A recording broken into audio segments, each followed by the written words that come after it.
how we do it. This is not a potato. Is it better? I think that's what it normally looks like. Yeah. Looks Was good there to an me. ugly guy on your screen? Yeah. Cool.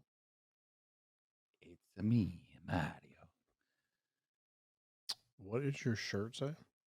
What does my shirt say? Direct music service. Music pool. Music pool. Music pool. I hit record thinking that something magical was going to happen. Oh, when we came on? When you came on, yeah. I hit it. That's Hey, everybody. Hey, there he is. You know what I love? You know what I love that we do with the show?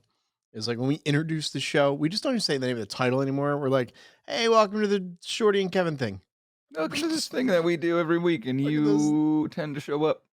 Thanks for doing that. Let's try to do a little lighting thing here. Okay. How's that look? Not good. Is this the real life? That's a little better. I got man. It's just fantasy. Oh, pop one of those babies down, baby. You get nice and fucking low. Yeah. You can get a deep V. Let me get that deep V. Yeah. We're recording this, and you're gonna post it. And I'm gonna fucking hate you, bro. You called me today, and I was like, man, I haven't talked to Kevin. You know, we usually talk before the show. It's been busy. I felt like we broke up for like a week there. You know, we say we what again? I feel like we broke up. We did, yeah. Like we had like a hiatus. You know, it's like when you're courting someone, when you're like just starting to date someone, and then you know there's like that real fun back and forth early on, and then you go like that first 5 days where you don't talk, and then everybody just gets back on, and they're like, "Oh yeah, sorry, just been so busy." That's how it's been. That's exactly what we did. Because weddings, we're like that. Have basically taken over my life and your life as well. Yeah. Hey, but you called me today. I did call you today. And not only does this man calls me. And I was like, man, I was literally in the middle of a conversation with the guys in the back here. And I literally saw your face pop up on my screen. And I was like, oh man, it's Kevin. I haven't talked to him forever. Pick up the phone. Audience, let me talk to you for a second. Just you and me here. I talked to this man for 30 minutes. Just about life, just catching up, just, you know, things that we kind of have in the works with some other stuff. And Kevin goes, hey, I want to run this dad joke by you before I do it on the show. And I was like, okay, I get that. Kind of just feeling stuff out, making sure it was appropriate for the show. Kevin, would you like to proceed? What we're going to do right here is I'm just going to insert the video that I recorded of it. You recorded a video of it? Bro, I didn't know I was being recorded. Oh, what? Everyone's always being recorded now. I did just want your help with like something super quick, if that's cool. Yeah, what's up? So I wanted to test this dad joke out.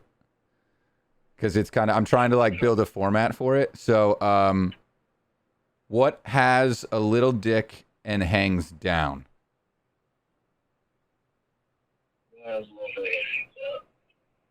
I feel like my name is about to be announced after this joke. No, it's literally like not targeted towards you. So it's what has a little dick and hangs down? A frog? I don't know. No, a bat. So this is a two-part thing. So it's what has a little dick and hangs down? The answer is a bat. What has a giant dick and hangs up?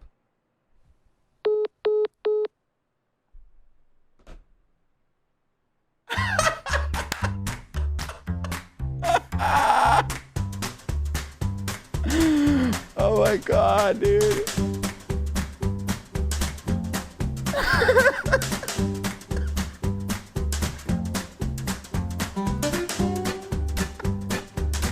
I love you, Shorty.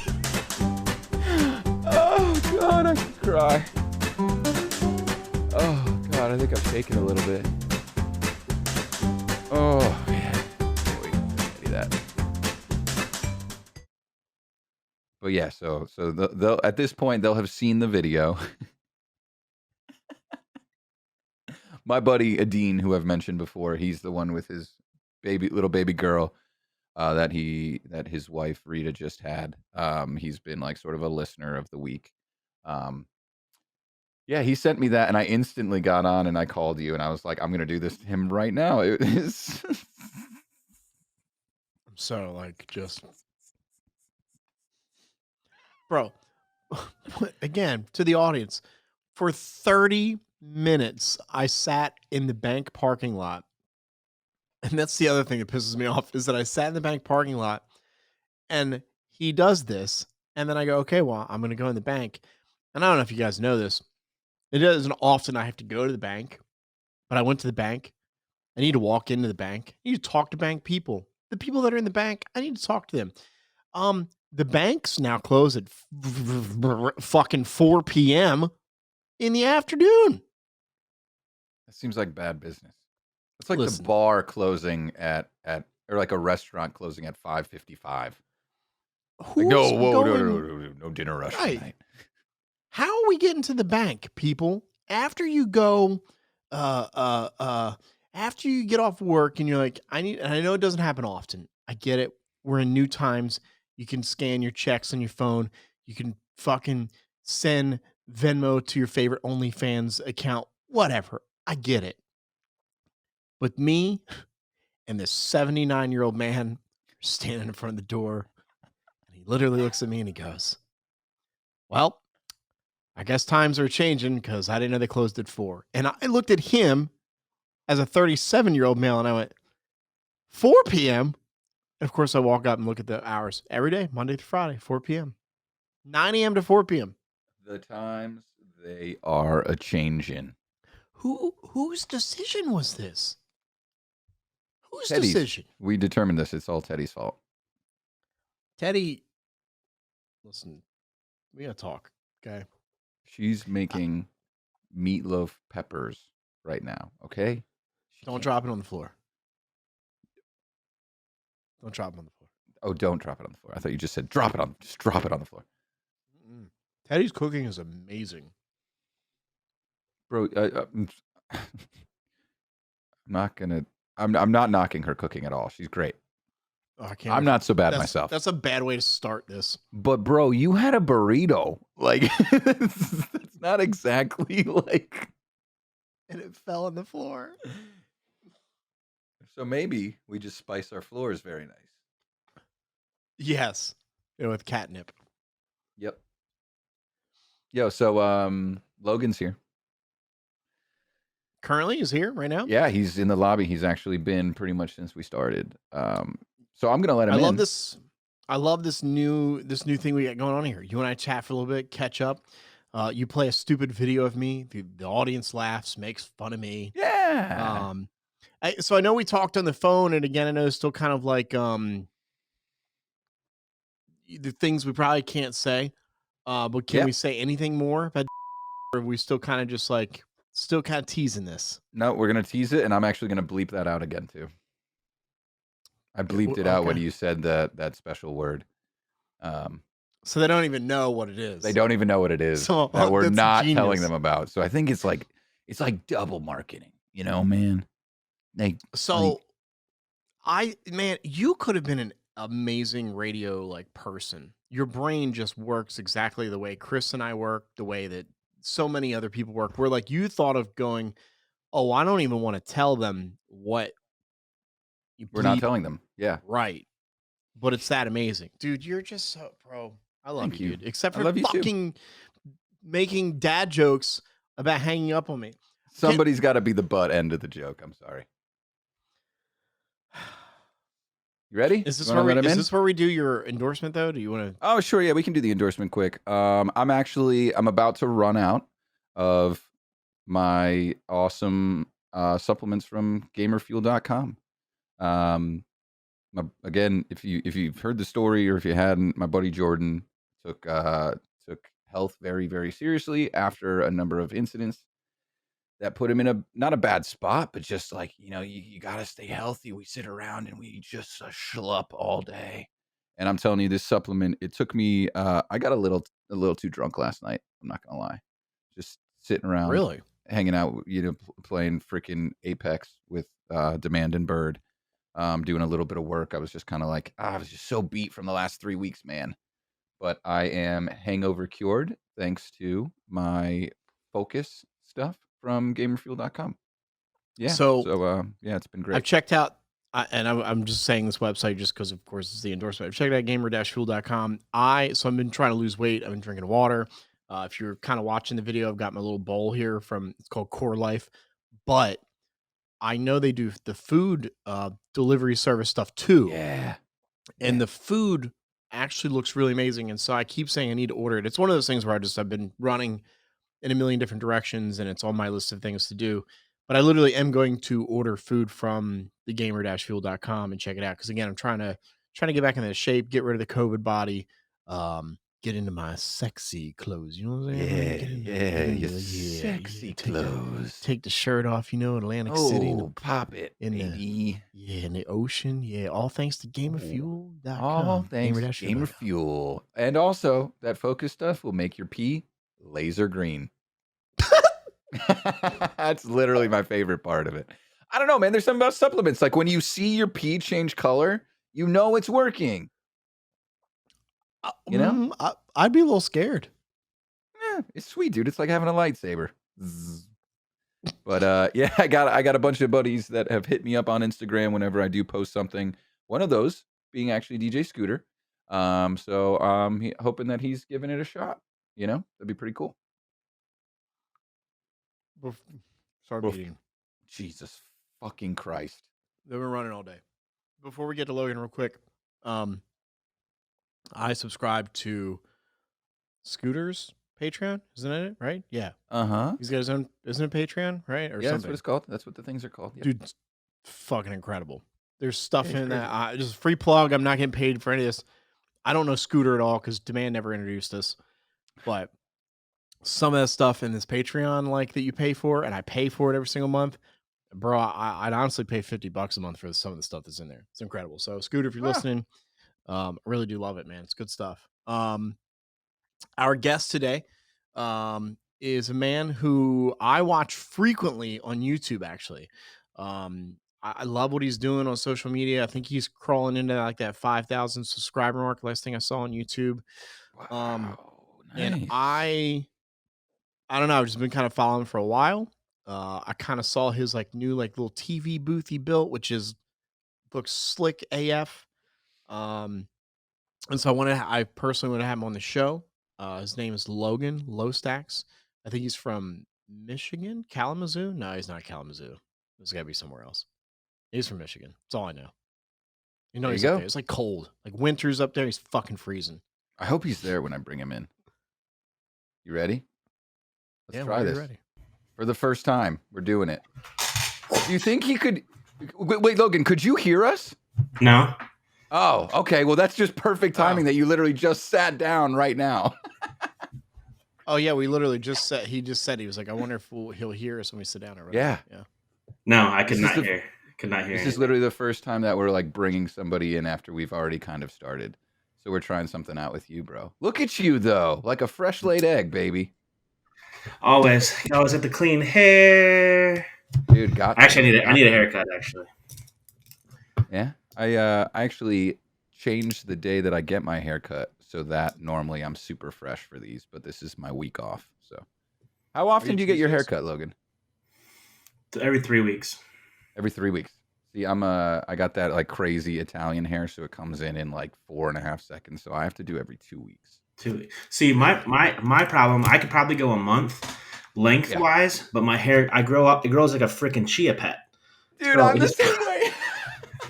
It just grows. It gets I just turned into this. So my nickname when I was a little kid, these girls that used to pick on me called me Baby Chicken. They're like, oh, you look like Baby Chicken. That was my nickname because you know how baby chickens had a little first, yeah. Yeah, they're just little poof. Yeah, and I had this poopy little hair. Yeah. It'd be funny if Logan showed up and that's what his hair looked like on the podcast. It was just it's a poof, bro.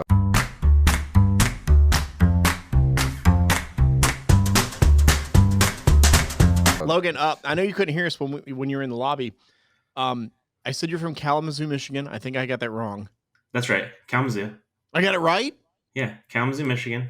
Yeah. Oh yeah. shit! I guessed. I knew it was Michigan. I couldn't figure out what Yes. like city. He didn't Which guess. is We have a notepad with all this information in it. I was gonna I say don't. I would Kevin, be disappointed if Kevin didn't know where I was from. But Logan, listen. Here's the thing. Kevin writes in the notepad. I just forget to look at it, so I really didn't like. I didn't know, but I'm glad I got it right. So it's cold as fuck up there, probably till like June, right? I mean, you're yeah, freezing balls off. and then it turns into the scorching butthole of hell. Yeah, it's 91 degrees today with 100% humidity. Yep. My God. But last weekend I was up north and it was 65 degrees. I was wearing jeans and a hoodie. So it's literally, I mean, it's what, Wednesday? So Saturday it was 65. Today it's 91 and 100% humidity. So It's 104 here today in Greenville, South Carolina. Yeah, it gets a little freaking warm, but I look, man. I've watched you for a while now on YouTube. That's kind of how I know you is YouTube, and I know you don't know me from anyone, but I literally every week you'd post a video, and I subscribe to you on YouTube, and I have the app on my TV now, so you just get thrown up on the screen every time you post a video, and I sit there and watch it. I want to talk to you about your most recent video because I think you almost shit your pants. And by the way, if you don't want me to cuss, you can tell me to stop. If you're like a good Christian no, boy, I promise can I'll I, keep it tame. if how about this? If I'll let you cuss if you let me drink. Is that okay? Bro, let's go. Dude. I'm literally drinking a beer and a whiskey right now. Dude, you listen to the show? Come on. Dude, there was something about you. I figured you were like a whiskey guy. What are you drinking? Jefferson's Ocean. So it's bourbon. Oh, nice. Yeah. Nice. Wow. Bourbon. Yeah. Yeah, when I was on Simpsonish, yeah. I got hammered. But little disclaimer. The reason I got so drunk on Alex's show is he pushed the start time back like 3 different times. So I kind of pre-gamed a little bit in anticipation of, hey, we're starting at 10 p.m. or whatever it was supposed to be. I'm like, okay, cool. So I pre-gamed. Then he's like, hey, I got to push it back 30 minutes. My daughter, I'm trying to put her to bed, blah, blah, blah. Push it back another 20 minutes. Okay. Finally, at this point, it's like we're over an hour past what time we're supposed to start. And I'm like 3/4 of a fifth of bourbon deep. And I haven't even drank the cocktail that he sent me yet. And so when I finally go to drink it, he's like, is it good? I'm like, I guess. I don't know. I feel like it's good. I hope so. Yeah, that was funny. That's great, man. Nepa's the man. We love talking about Nepa. Shorty's a huge fan of his, too. Yeah, man. Really? Shorty, Yeah. you're just like a huge fan of content, like in this space, and I don't know that's why why you people like you. wouldn't, especially in the space we're in any space, like whatever it is you do, consume and see what else is out there. Because Logan, there are things that you do that I've even taken away and go, wow, like my guy should probably be doing this too, or I should be doing this too. So there are definitely things that you do in your videos that are helpful. And I know there's probably like that. And I hate being on camera. This whole thing is like, that's why I'm literally like to the side because I just don't get, like Kevin gets on me the whole time. But there are probably things like you do the video, you post it, and you're like, could I have done that better? Could I have done, like there's so many things that go through all of our heads because we're just so, I don't know if we're like OCD. Maybe that's the word. Maybe OCD of like what we're putting out as far as content. Every time, and then you turn around and do it again the next time. Yeah. Right. But I mean, at what point were you just like, because at what point were you just like, I want to do this YouTube thing? Like, because you've been in this space kind of relatively new-ish, right? And you're gaining some traction pretty quick as far as your subscribers and everything. Yeah. So if you really look back, I think I posted my first gig log in 2010 or somewhere along those lines. It was a long time ago. Holy hell. I only posted one. There was only one gig log.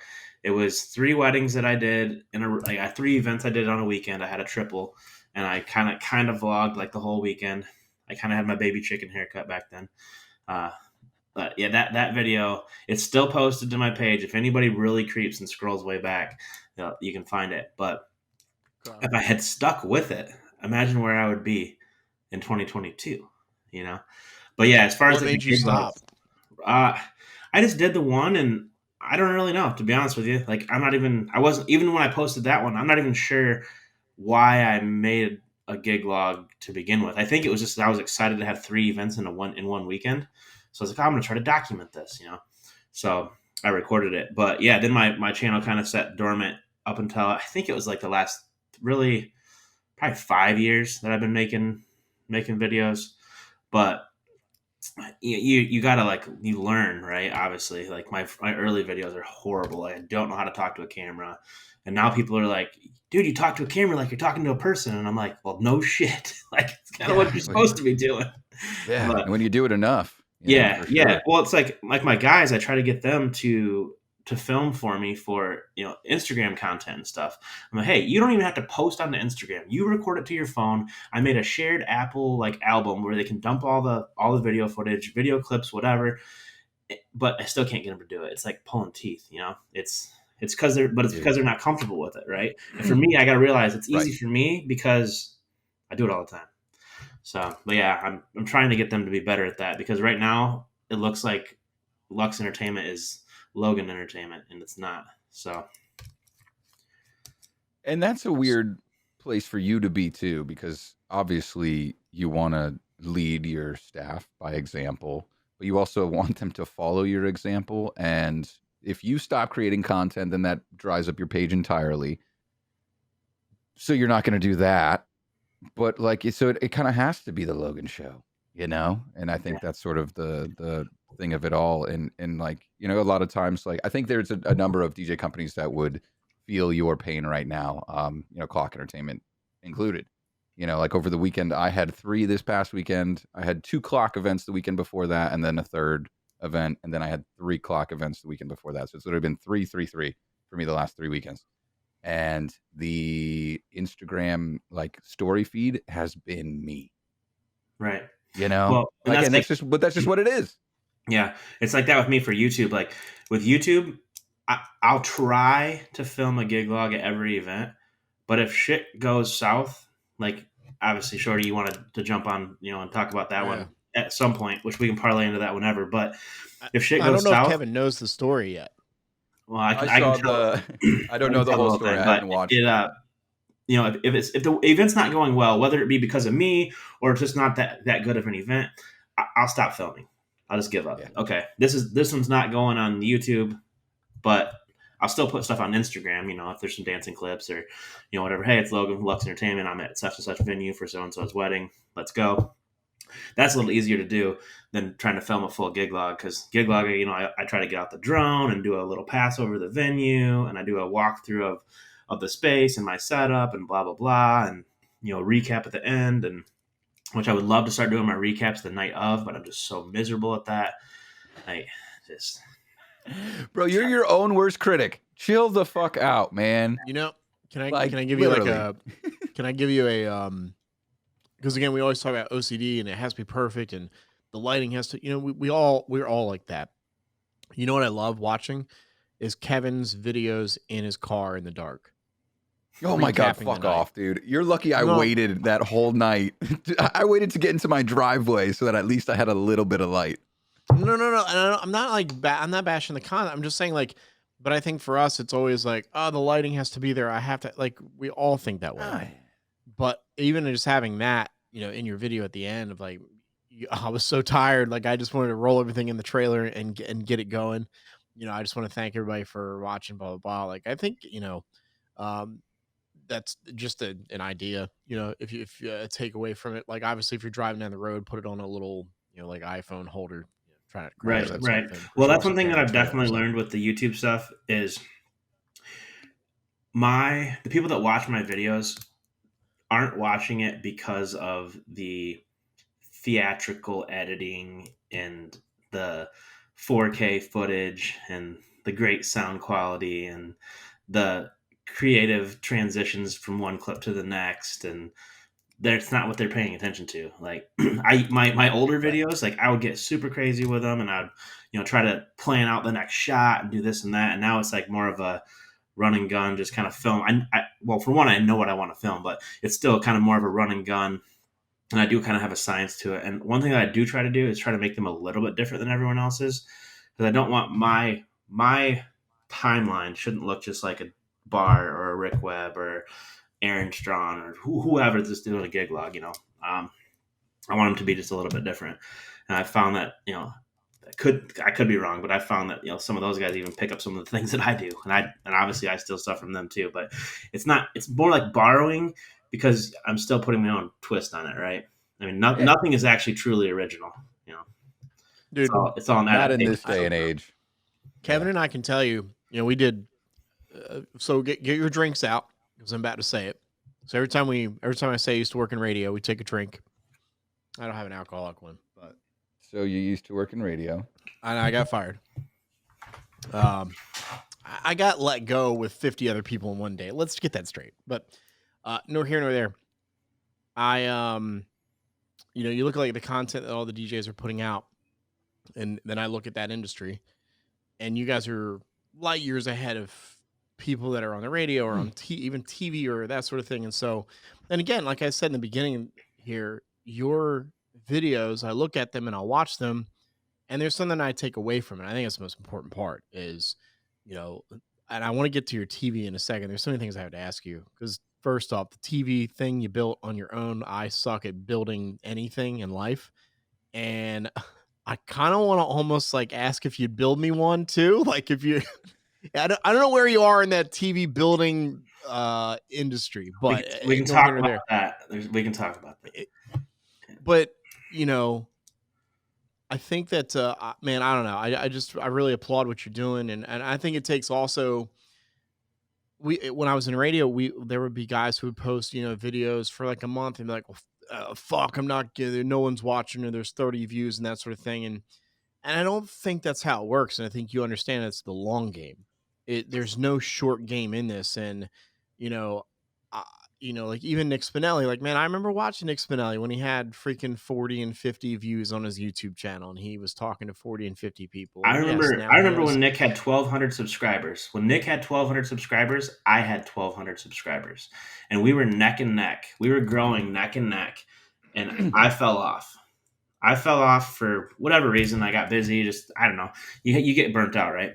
I kind of fell off. I didn't post for like a month. Didn't think about it. Come back and this dude's got like 4,000 subscribers at that point. And I'm like, wow. I mean, kudos. But we were growing. Like our channel growth was literally neck and neck at that point. And I probably would have been at 4,000. I doubt that I would be at the 20-some thousand or whatever he's at now.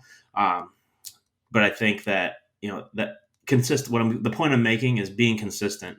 And I think Nick discovered a formula that worked really well, and that's the going live and then cutting clips of the live and posting those videos. So he's basically just snowballing his views. So I mean, it's all tons of big YouTubers do it. Like it's a great formula. It's a formula for more views, right? But yeah, I think that's also a creative way to get more content when you run out of things to make videos on.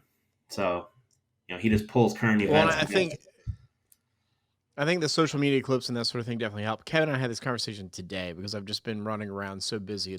We all three of us know it's that time of year where we're all ready for August and DJ Expo and to just literally be able to sit in a hotel room and drink and chill with DJs, right? But right now, I can't wait. We're so busy with weddings. And Kevin said to me, and he called me in. He's like, look, dude, man, before, when we were posting every single day on our Instagram page, like our numbers on these episodes were through the roof. And I've let off on that just because I have so many other things. And Kevin said, he goes, like, dude, just pick a day, find a couple hours, get a couple clips knocked out. And it's, and I'm glad that Kevin holds me accountable for it because we both love doing this show. But when you start kind of sliding off, there is that next show. There's always someone there that wants to take your spot. There's always someone there that wants to knock you off. And Kevin Hart's trainer actually said that. His like gym trainer. He always says, he's like, I want Kevin Hart in this gym every fucking day because there's some other comedian out there ready to take a spot, and I don't want that to happen. And I just got goosebumps, bro. Holy shit. Dude, I'm telling you, man, if you watch Kevin Hart's, I hope I don't fuck this up on Netflix, it'll change your fucking life. Like watching that dude, that documentary and watching Kevin Hart as hard as he works. And again, like all the stuff he has to do, like Kevin, when we talked about that today, like I literally hung up the phone, like, I mean, Kevin Hart works fucking 17 hours a day and he's 45 and he's got 7 million employees and he's still handling it all. I can do the same thing for a podcast and a DJ company. Like, what am I doing? So, but I mean, we all slack off. We all fall off. Like, Yeah, Yeah. I think it happens, man. It's just like we all get busy, and Logan, you're only one person. Like you can't, you got your own company. I'm sure you have family, and I don't know if you have kids or a wife or anything like He's that. Like, engaged. oh shit, yeah. So is And Kevin a DJ? Part of I'm this just cool kidding. class of everybody that got engaged in 2021. yeah, Right. Cool, It was thanks. I'm single. and on it top Thanks, of was appreciate it. Logan, it was me, it was Nepa, it was Spinelli, it was Jani. Like, this is a legendary year, dude. yeah, and Eric then Messingale. Eric did, yeah. Um, And then on top, I'm about to fresh crack a bottle of Blanton's, by the way, just so you guys know. oh my God, look at Dude, this this guy guy. just go off. Okay, cool. So yeah, Fresh YouTube crack right money's there. not so bad, is it? Oh yeah. Yeah. Well, All right. Well, bro, tell me this story so I don't have to watch the YouTube video. I'll be okay. just kidding. Wow. I want to watch it. I want to watch it. But I saw the link on your Facebook pop up because naturally, when we have a guest on, we do a bunch of research and kind of just poke in and try and refresh on everything that's happened. So certainly, you're more than welcome to tease every single person listening so that they go and watch the YouTube video. But can you give us a little bit about what happened? The They tease is in definitely the title. They definitely should. But basically, long story short, I have, and every time I say that, it ends up being a really long story. But long story short, what happened was one of my 5 hours later. Yeah. 5 hours I later. brought on a new guy, and I had to order him. Well, one, he's kind of smaller, so I had to order him a medium polo. Everyone else is big, so I had to order him polos, quarter zips, some swag, whatever. So it came in, and our events that day just happened to be pretty close to each other. So I was like, "Hey, I'll just drop it off to you on the way there. I'd like to throw you in the gig log anyway. I'll film a little bit of footage, whatever." He's like, "All right, cool." Plus, he was setting up a salsa booth for the first time, so I wanted to make sure he had that right. He came and picked it up earlier that week, but so I get to the event, everything's good. I walk around, see where he's at. He's literally in the middle of nowhere. Like I'm talking quarter-mile dirt path out into the woods. Ooh. They clean cut a field.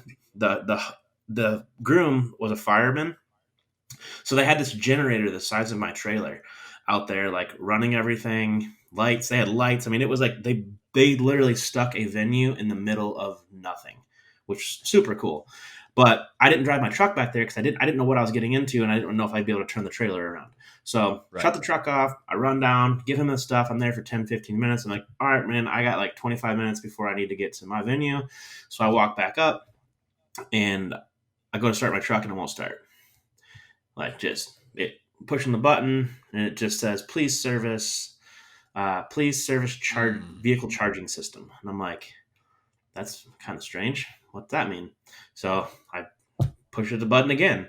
And it's not like, these newer vehicles have the stupid push to start. It's not like you can just, turn the key or whatever. And it's just put in, nothing's happening. So at first I don't really panic. I'm like, okay, maybe, I don't know, maybe I left who knows, something went out, the battery's dead, so for whatever reason. So I walk back down, back down to where he was at. There's a guy there. I'm like, hey man, I think my vehicle needs a jump. Can you help me? He's like, yeah, I'll come up there. So he shows up. He has this random guy from the wedding, right? What's that? A random guy from the wedding? Yeah, he was just there helping set up the tent and stuff. But yeah, he was the uncle of I think he was the uncle of the groom or something. Come to find out it's his property. That's where we were at. And he comes up. He has this snap-on jump box. He's like, I've jump started bulldozers with this thing. We're good. I'm like, all right. So we hook up to my truck. It's not doing anything. It's not working. He's like, I'm sorry, man, but I think you got a bigger problem. And I'm like, I sure hope not. And so we get out jumper cables, try to jump it off his truck. Won't start. So at this point, I'm standing next to my truck, and I start it's 65 degrees, 70 degrees. It's not hot. I start pouring sweat. I'm sweating like crazy. My knees are shaking. I'm starting to get this crazy, you get that little nervous feeling before you do introductions. Times that by 650,000. That's how I felt. And I'm just I kind of closed my eyes. I put my hand on the hood, and I just took a couple deep breaths, kind of gathered myself. And I look up, and he's like, you all right, man? I'm like, yeah, but I'm going to need to borrow your truck. And I'm like, dude, is there any way I can borrow your truck? Like, literally, my venue is around the corner. It's 7 miles away. Like, please, I'm begging you. I'll give you whatever you want. And he's like, absolutely, absolutely, no problem, no problem. Like, didn't even think about it. And this is he's got to drive a 2022 a Sierra 2500 freaking Denali, like this bad, he owns a farm. He's got this badass truck, of course. And Of course. we hook my truck up to his truck. He tows my truck out of the way. We hook his truck up to my trailer. And then he recruits this other kid to help me. So he rides with me. He helps me unload all my equipment, dumps my trailer off at the venue, and drives this truck back. So I was actually ahead of time. But by the time he helped me load in and everything, I was ahead of schedule. It was crazy.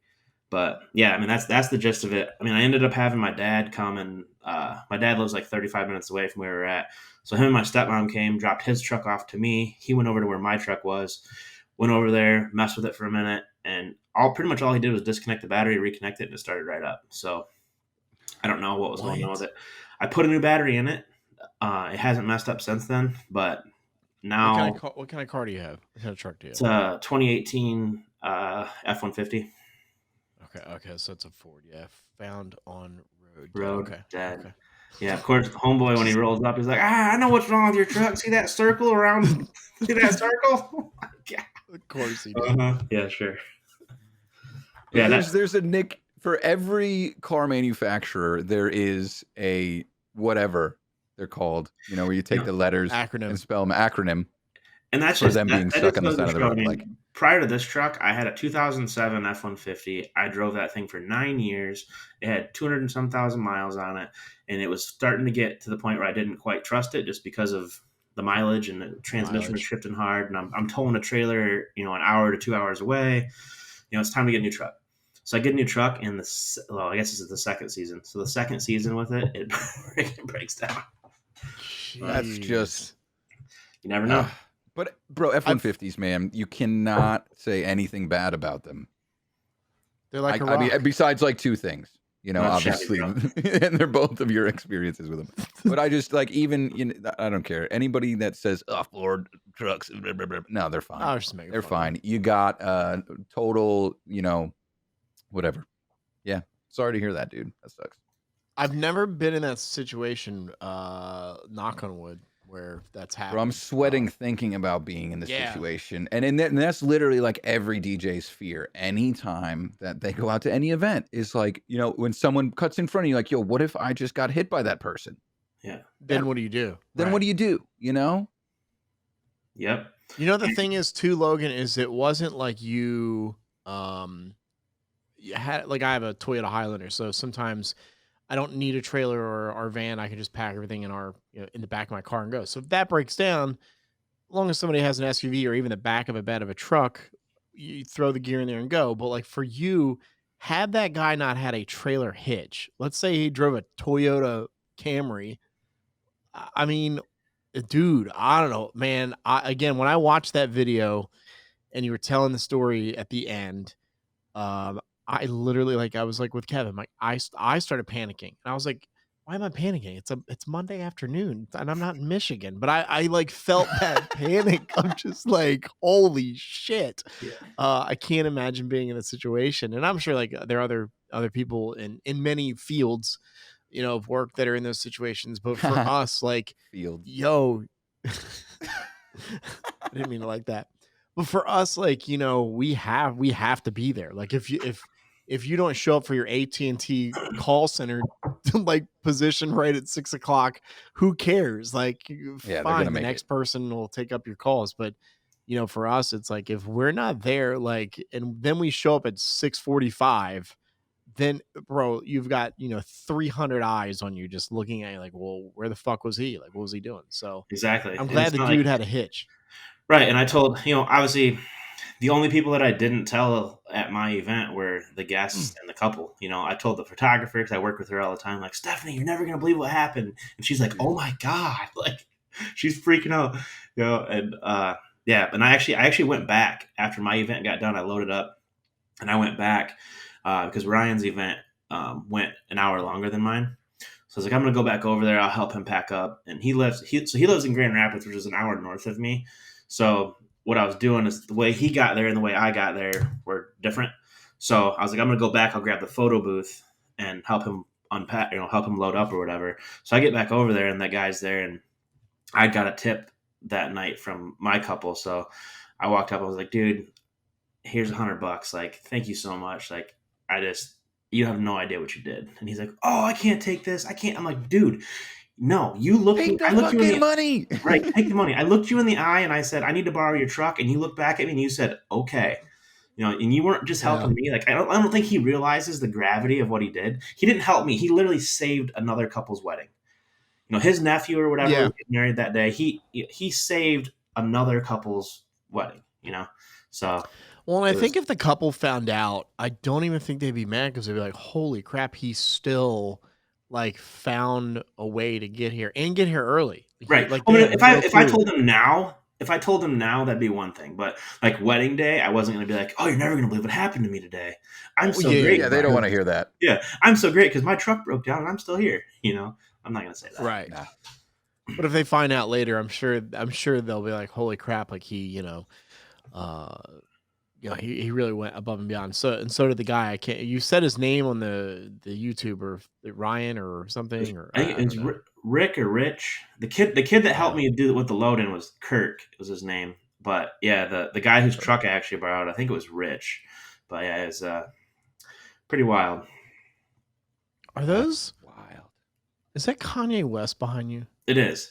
So I've got several of them. I've got. Can you see the Lil Wayne one?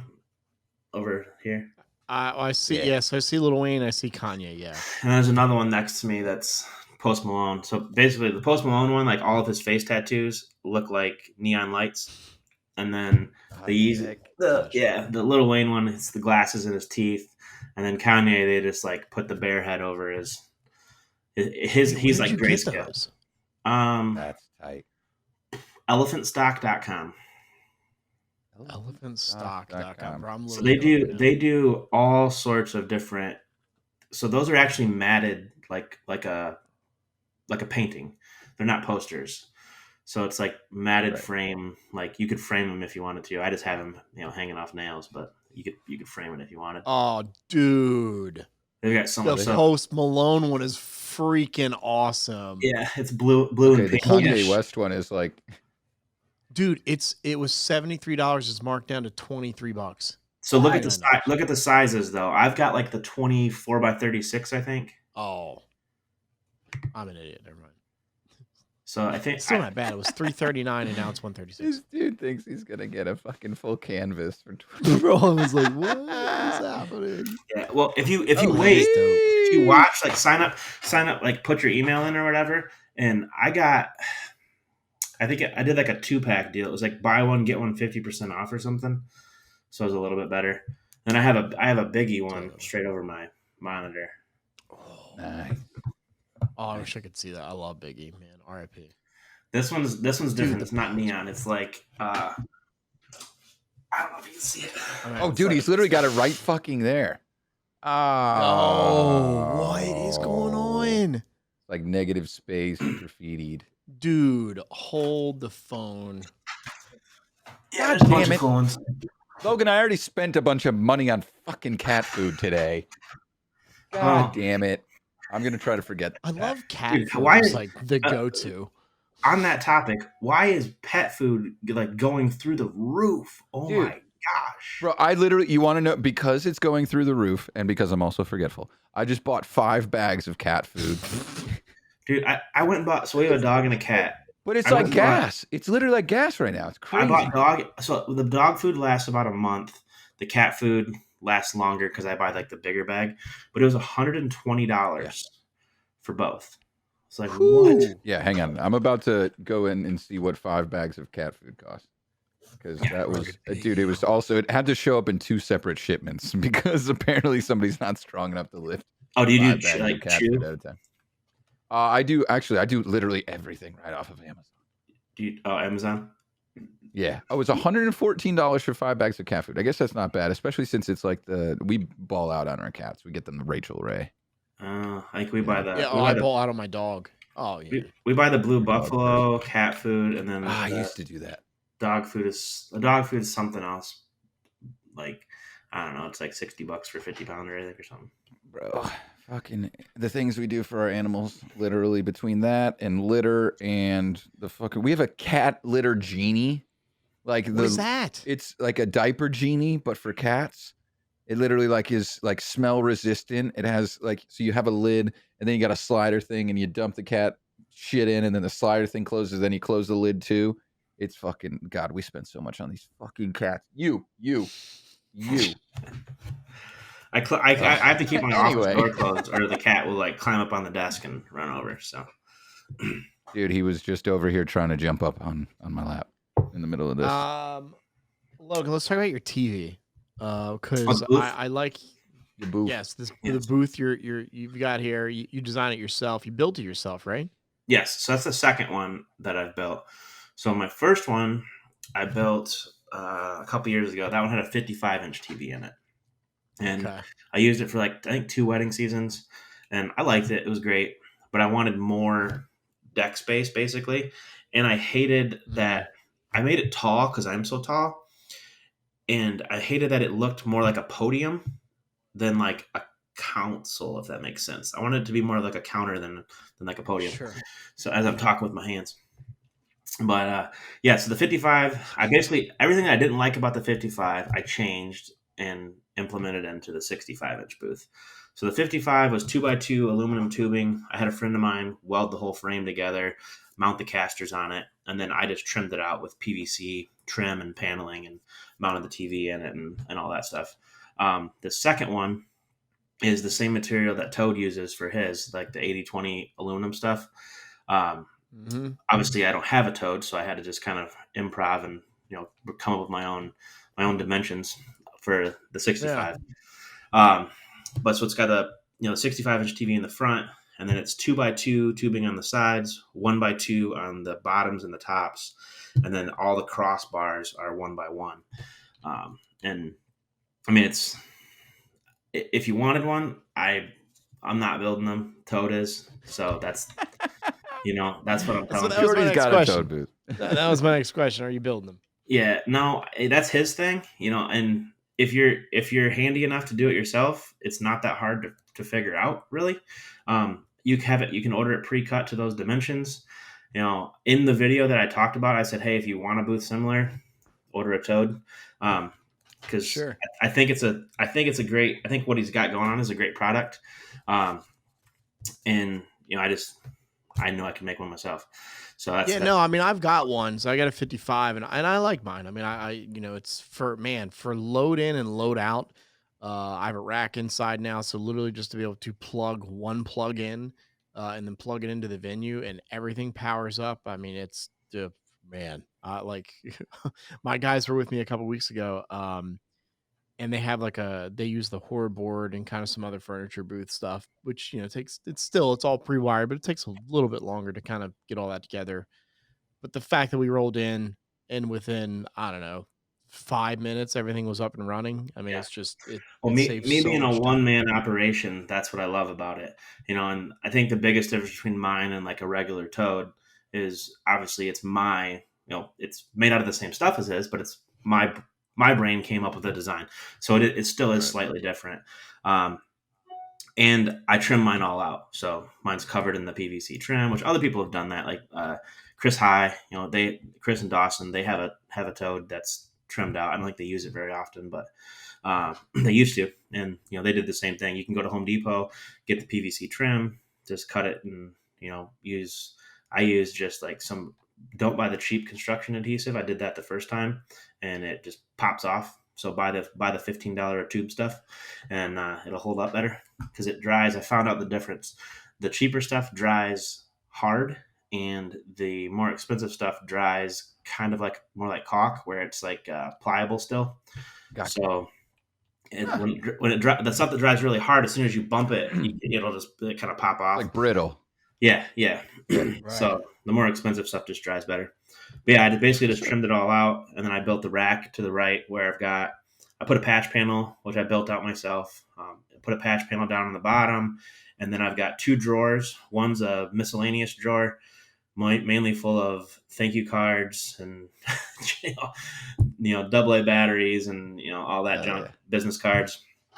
Dude, I would use those the thank you cards, like they're in there, in your toad booth or in your booth, right? Uh-huh. And if somebody came up and like started like questioning what you were playing, I literally would open the drawer and I would just hand her a thank you card. Bro, check these out. Dude, that's actually fucking brilliant. I would literally just be like, yeah, well, this person thought I was awesome. Like, Bro, how about, because we're mentioning it, how about someone like literally drew out like a whole SpongeBob scene on a thank you card? Dude, I haven't posted this because I just can't do it justice. Yeah. Like, she was just I got so one sweet. too, like right here. You guys still love getting these things, right? Oh, yeah. absolutely. Like, this is the one part that never gets old. Yeah. No. Well, I will say one thing so your buddy Nick mentioned this, and he talked about not opening up your tip before the event's done. Yeah. Well, yeah. I had never it never crossed my mind. Like I'd never even opened the tip prior to an event before this. Or if they hand me a wad of cash, I just stick it in my pocket and I'll count it later. Don't count. Yeah. They give me a card, I'll throw it in the drawer and I'll open it up later. Sometimes I don't open it up till the next event or when I get home and I'm unloading the booth and I'm like, oh yeah, I forgot I had that card in there, But after he made that video and talked about that, I got a tip from the planner and it's open dancing and it's burning a hole in my freaking mind, my pocket, whatever, wanting to know what is in this envelope, right? And and I blame him for it. The only reason is because he said not to do it. So it's like do what you do the exact opposite of what you're told to do, right? Right. Yeah. So I open it up. I swear to God, as I'm looking at two $100 bills, both of my Rain 12 start spinning backwards. Oh my God. What? What? I'm not even kidding you. Out of nowhere, Dude, they both. That was Nick Spinelli in the sky going, "I'll show you." Bro, Nick was sitting somewhere with like Santi or his girl, and he just went, "Aww," and he just like became a fucking phantom, and like backspun both of your reins, like. Right. I mean, and there's no way to fix that because they're MIDI controllers, so they're already running on internal. You can't just switch it to internal or whatever. You're screwed. So wait, I have a question now. As a new owner of two Rain 12s and an S11, how does this happen and how do you unhappen it? It's only happened to me it's happened to me once or twice since that incident, and it hasn't never been both of them since then. I don't know I still don't know what triggered it. I mean, I have two of them sitting right back behind me. These are Mark IIs. So those are Mark IIs, and that's a Rain 70. And then in my booth, I have a Rain 70 and a set of Mark 1s. And so it was the Mark 1s that did it. Shorty, so you have Mark IIs. There's no way you don't have the new ones, right? Yeah, the Mark IIs, yeah. Yeah. Okay. Yeah, and honestly, I haven't had any issues with them in a really long time. It was that I don't know if it was a Serato issue or if it was a Rain issue or what it was. Bro, it's fucking Nick Spinelli, man. He literally was in the rafters, just Nick always wins, man. He always wins. Yeah, He'll get you. So the fact that it happened exactly at that time too, like you knew it. The video is in the back of your brain. You're like, I'm gonna do it anyway. Blah blah blah. You cut what it could open, go and all of a sudden, wrong? fucking Party in the USA is like backwards. Yeah. No, so, actually, now that I think about it, I don't know if it was backwards or forward, but one way or the other. But it was like, I think it might have been forward. I think it was like chipmunks. It was like, oh, just like super speed.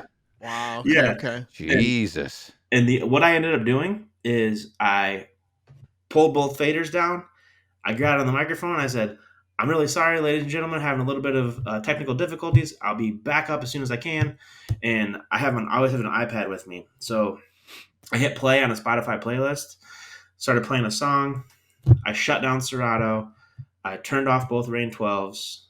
I turned my mixer off because the iPad runs to my mic mixer.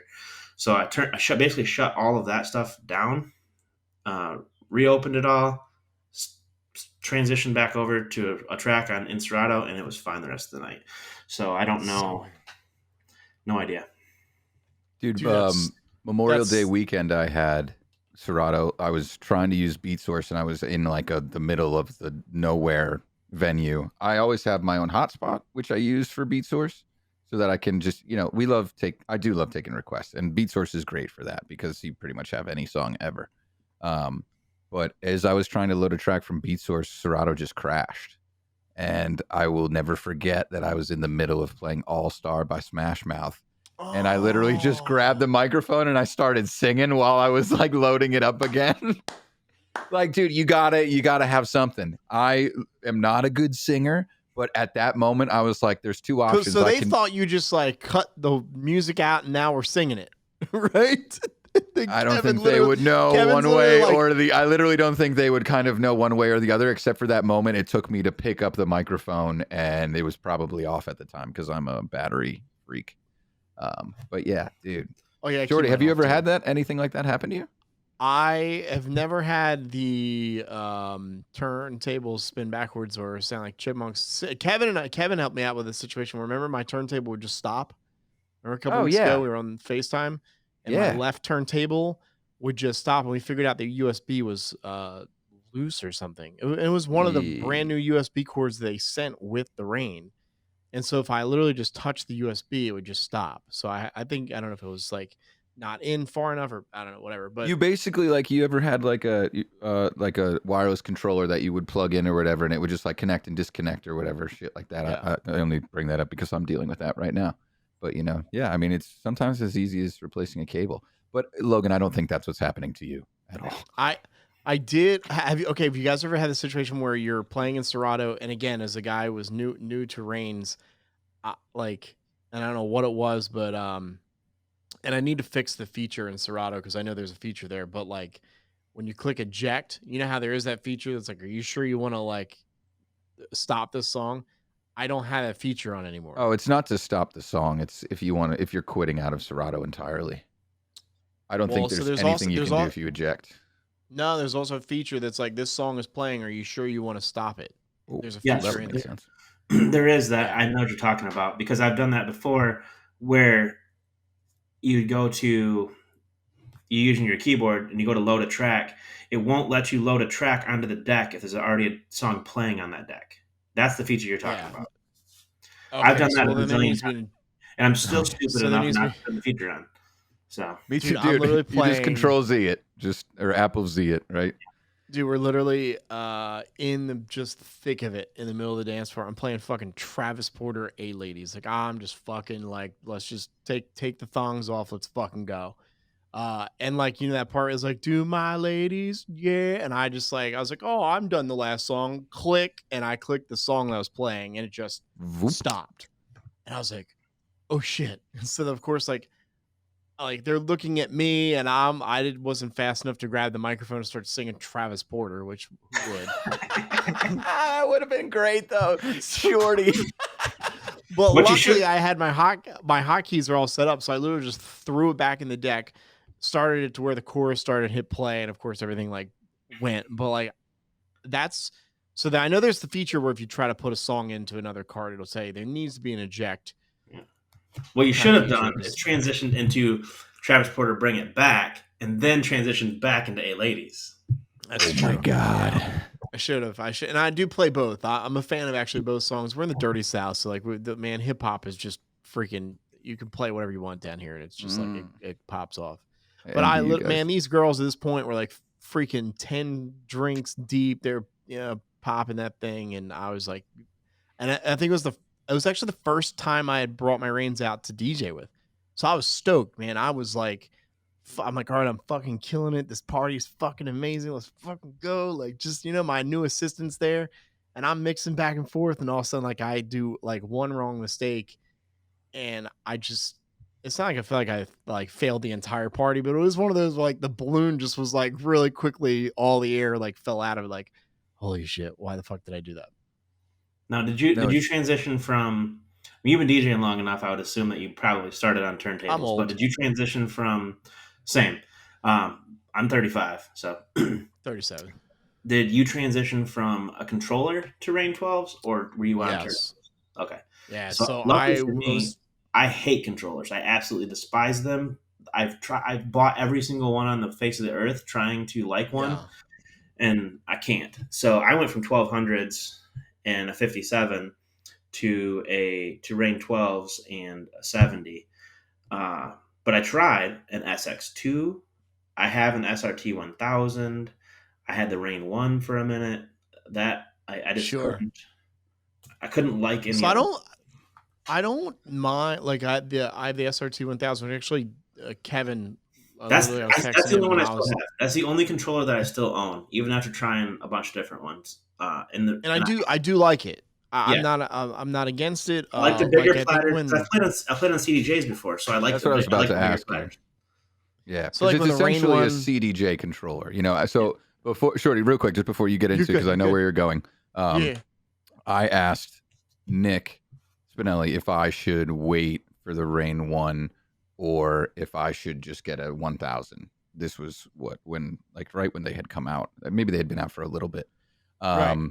The SRT, because I'm a Serato user.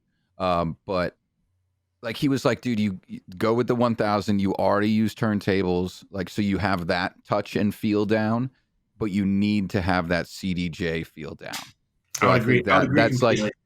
yeah, like that's truly that touch is there. You know, the pressure sensitivity of the CDJ. I fucking love mixing on CDJs. I don't know if it's more than turntables, but I do fucking love it. You know. And I can almost scratch better on the 1000 than I can on my 12s, which is crazy. Oh no, I suck at both. I'm not. You can ask Kevin. I've been taking like FaceTime lessons from him because I'm just Yeah. not. Have you been practicing? Yeah, of course. That's a so lie. I just listen, man. Hey, if Yeah, you're just really good at mixing and programming, mix and program. Mix and program, dude. Yeah. I think that's the thing though, is like DJs think they got to do it all. Like, oh, well, you're a failure if you don't mix or if you don't scratch or if you can't fucking. Bro, you know? are that person that thinks if you don't scratch, you used to say to me all the time, I'm not going to get on Twitch. I can't even scratch like you in Demand can. Yeah, Like, no, bro, I could totally not agree. scratch when I first jumped on Twitch. I absolutely should not have been trying to. But I set up a camera that looked right at my fingers, and I was like, this is going to be my motivation to do it. And, you know, now I cut like 2 or 3 times per private event, you know, just like some Sure. routines that I've got lined up that I prepared to do. But it's not necessary. And honestly, I think it's more of like a poison in a DJ's mind than anything, because once you start to do it, you feel like you have to do it or like you should be doing it, you know? Yeah, I do. Well, My go-to is just a little open fader, scratch drop in the transitions, and then maybe I might scratch out of something every once in a while. If I know I'm scratching out like at the tail end of a chorus, I'll like scratch out of the chorus a little bit. But Nice. I'm definitely not like crazy technical either. Yeah, me neither. You know who is crazy technical, and I really want to give a shout out to is Santi. His Santi's fucking great. bro, I his follow him on boomerang Instagram. video. Great. Listen, yeah, the I fader just, fitness shit is like blowing my mind right listen, now. I just want to say this on the show. I don't care. I'm a little mad at Santi. I'm a little mad at him. A little salty. There's a little salt going on because Why? we've been trying to get Santi on the show for fucking forever. Because I literally, that dude, he posted the video the other day, the Instagram video of, again, teaching how to scratch and how to do certain techniques. But I think he slept on. I literally think he could literally get a booth at DJ Expo and literally change people's lives and go, hey, like, and I didn't even know that. I didn't know he could scratch. I didn't know he had these techniques. I knew him and Nick are like, the morning show duo at a wedding. Like, I know that they're like the go-to, Fucking but jump I mean, shoots. I didn't realize the just talent behind the kid. And so I'm mad at him. So, Santi, He's we don't know insane, each dude. other, but He's I mean, gold. I want you on the damn show. What are we doing? Yeah. What are we doing? Have Santi? I'm looking at- you reached out and said something to him more? You said, listen, you said I love looking at Logan just sniffing that. I love it. you said that you had this conversation with people and you were getting things together. Okay. I don't know him. Okay. I don't know. Just post on Instagram. Logan, you had a viral video in the middle of the pandemic. Wait, what? I don't know this. dude. Yeah, I know you don't, because this is like the stupid little shit that I dig up. Oh my God, it was so funny. And you're not even the star of it. No. So you wanna take us through that? Yeah. So I showed my fiance that when it happened. I don't even know if she would remember, but oh my God, we were like pissing ourselves. Yeah. So basically, what the video was is, we're coming into Halloween. So we're coming into Halloween. I come out of the garage and I'm walking into lay of the land. You come out of the garage, you take a left, it opens up into the kitchen, then you have like a little dining room area. Well, the girlfriend at the time, fiance now, she's decorating for Halloween. She's hanging up these little black bats on the wall. And Oh, a bat. in the background, Christmas music is playing. She's literally singing Christmas music while hanging Halloween decorations. And then she stops. And what really went off about this video is she hangs a bat, puts her hand down, looks at the bat, moves the bat 2 inches. And it's like, like the OCD, but she's like singing along to Christmas music. And like, who the biggest TikTok audience is obviously females. So it blows up because all these females are like, oh, I can relate, leave the girl alone. Yeah. But my caption was, how to know you're dating a psychopath. But dude, so the thing is, it's completely candid. So your now fiance is literally facing the wall doing all this stuff, going to fix it, right? And it's like you literally just walked in recording and you look at the Alexa show 8 probably, right? And then you look back at her and it's Christmas music and then she's Halloween decorating. And it's just so perfect, dude. Honestly, like I think everybody in the world probably was like, oh, this was staged, but it's too perfect to have been staged. So I'm listening why, to wait, why are we listening to Christmas music? It's Jingle Bell Rock. She's listening to Jingle Bell Rock while hanging Halloween decorations and singing along to. She's like singing and dancing, like shameless plug. Follow me on TikTok at DJ LoStax. Yeah. Yo, can you if you still have the oh my God, if you still have the video, I'd like to embed it into our podcast. I know I can at least download it. I can download it from TikTok. I have the original, right? But that's fine. Cool. Yeah. Cool. Insert. Here's the thing. I'd rather it with the TikTok label on it though, because that gives you that little imprint, right?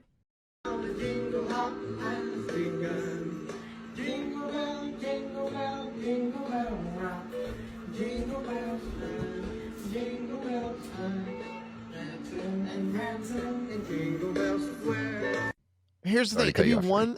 It'd be one thing if it were like the end of October, right? October 30th, like November's about to be here. I can get with November 1st Christmas music. Like radio stations do that November 1st. Let's throw on some Christmas music, whatever. But like this is the beginning of October. Like this is probably like October. This is preparing 3rd. For Halloween. We're listening to Christmas music. This isn't like November 1st is tomorrow. This was like October has just gotten here, and I'm gonna play Christmas music 3 months early. Oh, and also hang a couple bats upside down. Yeah, and so she's the type. She's the type also that our basement, like, there's a tote or multiple totes for every holiday, and I mean every holiday. We decorate for St. Patrick's Day. We decorate for Easter. We decorate for Memorial Day, 4th of July, Labor Day, Christmas, Thanksgiving. Like, if they make decorations for that holiday, there's a tote full of them. Hanukkah. No. That's celebratory one, Well, Demand celebrates Hanukkah. Well, yeah, but Logan doesn't. True. Jeez. Ken. Demand said, dude, DJ Demand is like, hey, Logan, I'm going to come hang out with you for a few days in December. And his wife is like scrambling to get Hanukkah decorations put in the bin. Oh my God. Demand's coming over. Oh, speaking of Demand, that Daddy Lack comment that you shared, Shorty, was fucking hilarious. Hang on. I'm going to pull it up. You have to refresh my memory. I'm going to pull it up. I'm going to pull it up. I'm going to cut this part of the show. Hang on. I'm going to cut this part of the show. But hold on. It's going to come through as rendered image. Hold up. Why the fuck can't I make you full screen? Who, me? Here it is. This one? Yeah, I made you full screen. You remember this? You sent this to me. Pretty cool how you can play with a Braille controller, DJ Demand. Logan, do you know that Demand is blind in one eye? Blind in one Okay, eye. Yeah, I remember Yeah. him telling this. Well, I think it was on his Instagram. He like told the story. Happened during Funny, surgery. dude. So that's like so technically our Logan- comment of the week, I think. So Logan, the story behind that is that so Demand is blind in one eye. Demand was on the show, and I made a comment on the show, and I said to him, I go, you're blind, and I think it said something to the effect of, how blind are you, and when will you be unblind? Will you be unblind anytime soon? Like your eyes just come back. And so when we posted the video on Instagram for Instagram stories or whatever, I actually went to a Braille website and I typed in click to subscribe to the podcast in Braille. So the link on Instagram was just Braille. Just And dots. Demand, dude, I love that guy to death, but I will say there are times where I will like do a joke and I'll be like, did I go too far? Was it too much? Yeah. Yeah, I was wondering. Well, when I heard about him, what happened? Like, did he like get like did it just go blind? Did he get poked in the eye? And I'm thinking he's got those freaking records that look like ninja stars. Did one of those get him? Like, oh my god, could you imagine? Like, I have like such a graphic imagination. My imagination is crazy. So like that's what I gravitated to. Is like he got stabbed in the eye with a freaking Serato record. Like. I'm literally looking around like I'm going to find a fucking ninja star here so I can imitate it. But that's an episode of fucking South Park that you just described, dude. Like, literally.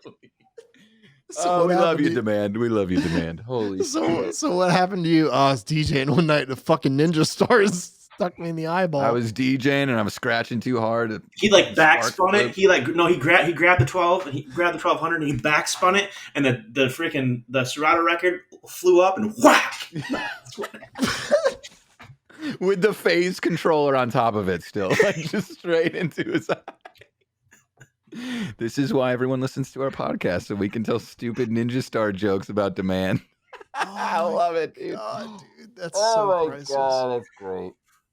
I'm sorry, Demand. I'm sorry. We love you, dude. No, he loves it. Look, he I genuinely loves the attention. Yeah, I mean, I posted Braille in the link. Like yours is PG compared to what I did to him. Well, mine was me genuinely concerned and wondering if that's what happened. So that's the difference. Yeah, you did it. Happened. You did it because you genuinely wanted to throw a jab and kind of be funny. That was my first thought. My first thought was, oh, did he stab himself in the eye with his Serato record? Oh my god! To be fair, like it's not like every time he brings up his eyes, I just go like ham on him about the jokes I could make. I genuinely am concerned. Like he would go to the doctor, and seriously, he said he would go to the doctor and get a shot in his eyeball, and I just like even just thinking about that, like he would do it, and then I would text him like, "Hey man, just checking, making sure you're good, like everything's all right." Blah blah blah. The Braille thing was just it was in my head, and I was like, that'd be funny.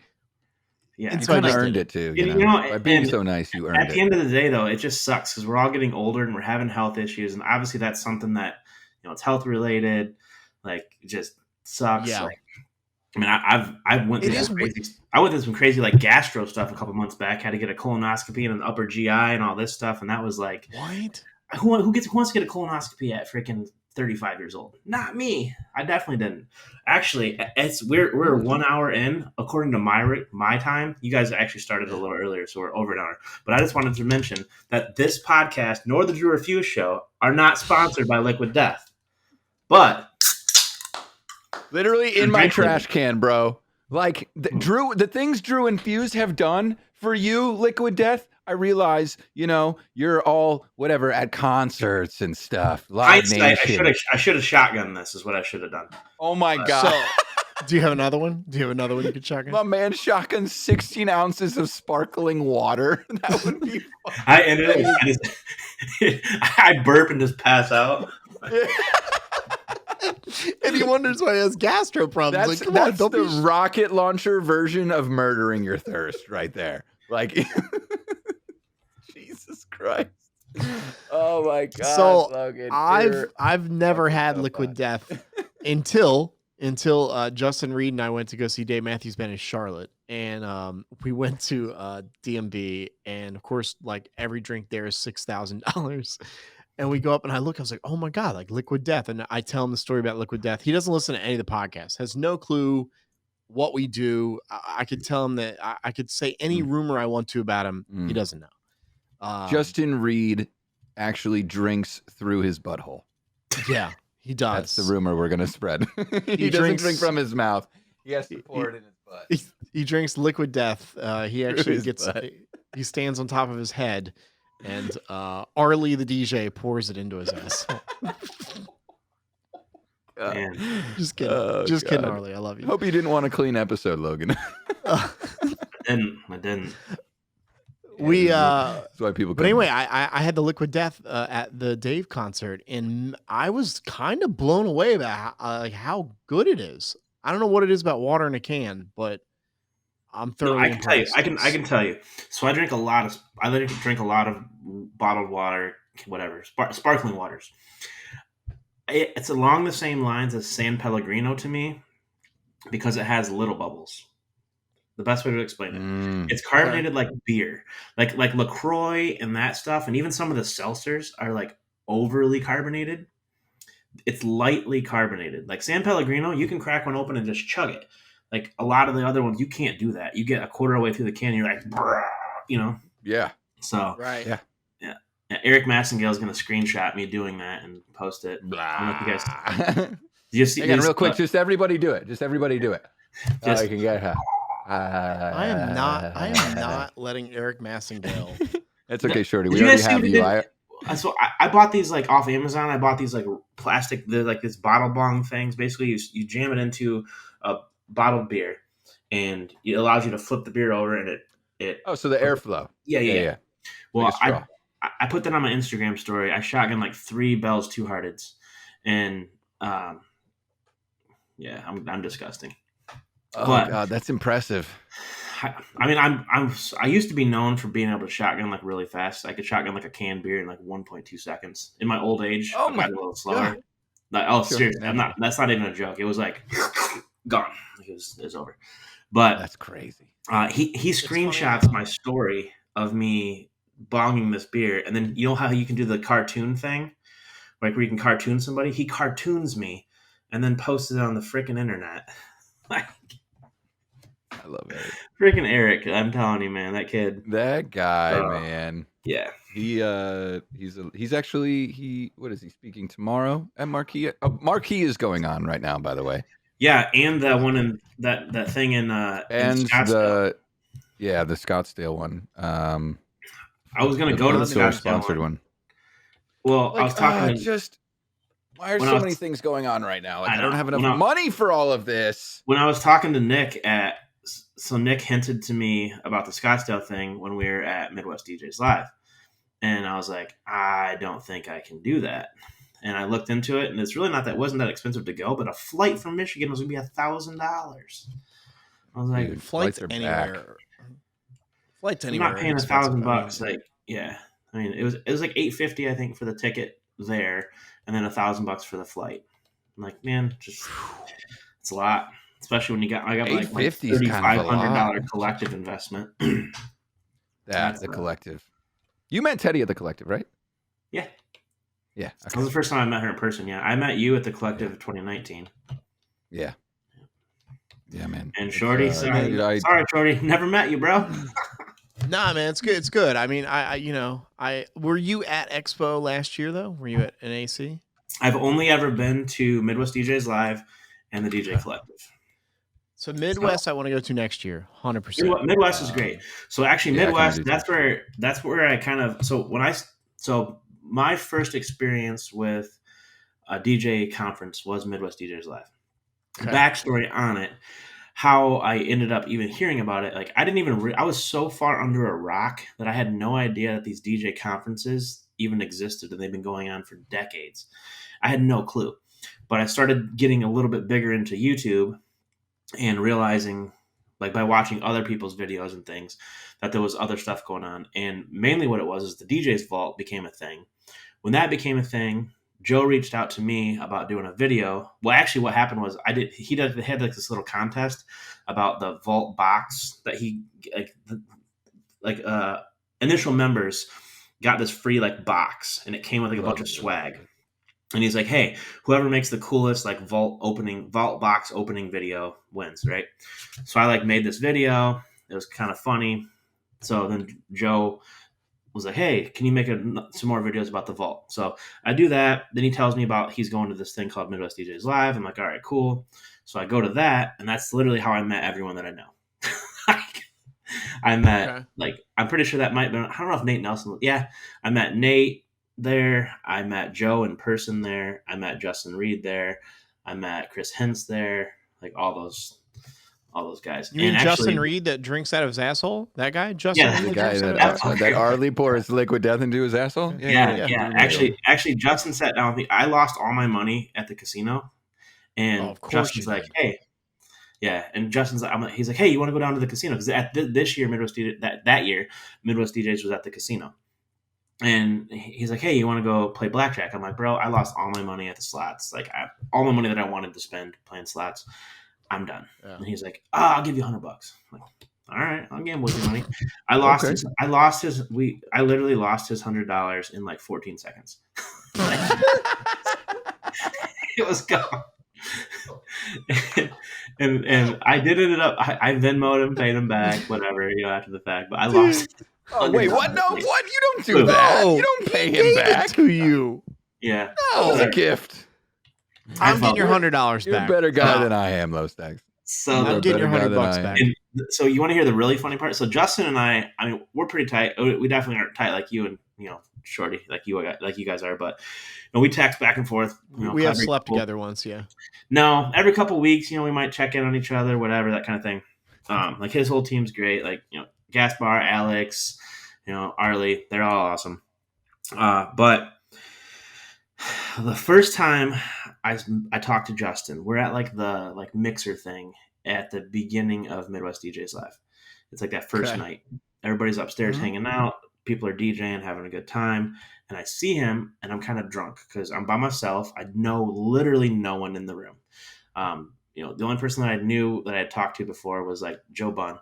So I talked to him, and then he's like, just go mingle, meet some people. So he introduced me to a couple people. Then I see Justin, and I walk up to him, and I instantly say, hey, man, I'm Logan. Nice to meet you. He's like, oh, cool. Yeah. I'm Justin. I was like, yeah. I know who you are. I was like, so what's it like owning Mint Entertainment? And he goes, I'm not Alex Nepa. And I was like, oh my God. He's wearing an Uptown Entertainment hat, literally. And I don't even know, like, I have no clue. No clue why I said it. That's the greatest story told on this show so far. He looks at me, he looks like, he looks semi-intimidating. He has a beard. I don't know if he's an MMA fighter or an intimidating guy, right? Bro, Justin is not an MMA fighter at all. Yeah, but he could be underneath all that manliness. Are you fucking crazy? Well, sorry, Shorty. We haven't seen him naked. I had no First clue. off, let me backtrack it. Yeah. Go ahead. No, we can backtrack. Let me know. What are you going to say? I just want to say I made the comment as you were talking, and I said because you said Justin and I know Justin a little bit more than you. I mean, which is true. I mean, I've known him for 20 years. He's my boy.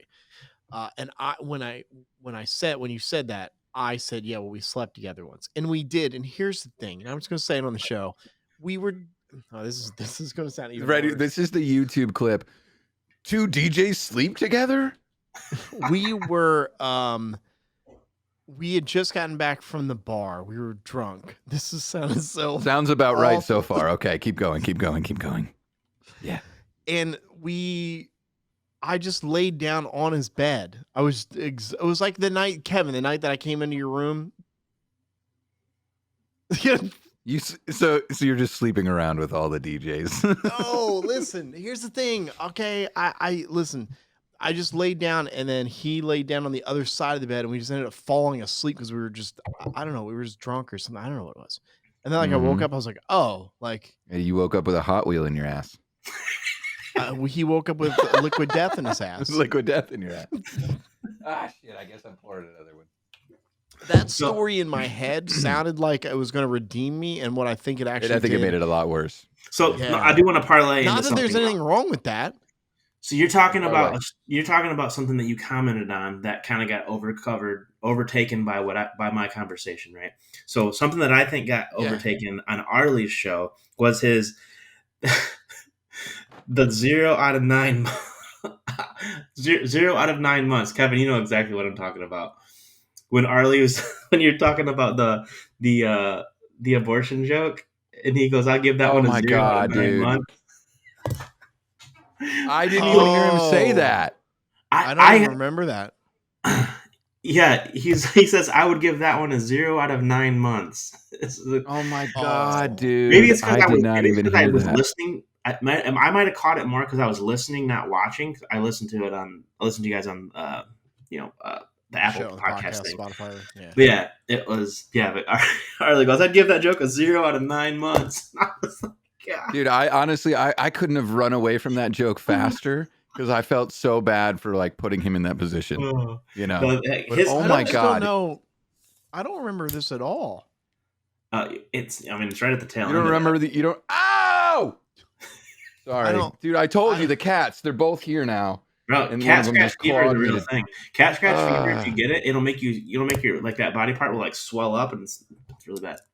Dude, yeah. Here's the thing too: is like when we do the show, like it's not like that I'm not paying attention. I do thoroughly enjoy the guests. I do think we're also filling 2 hours, hour and a half, however long we go. Like Demand is in a group chat with me and Kevin, and he texted the other day about something, and I literally had to sit there and go, "What? Like what?" Oh yeah, he was talking about the Rob Foray episode, right? Yeah, that was yesterday.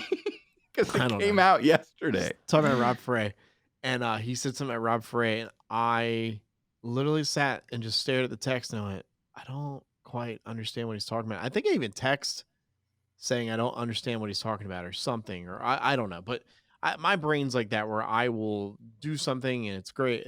Like the show is great, but then like there are callbacks where I'm just like obviously the Braille callback. I mean, come on, like that's monumental. It's unforgettable. Yeah. The 0 to 9 months callback though, that's man. I got to go back and listen to that. I obviously was there in person, and then when I edit it, I can't believe I even But honestly, you try and cut Logan. You try to cut editing down as much as you can.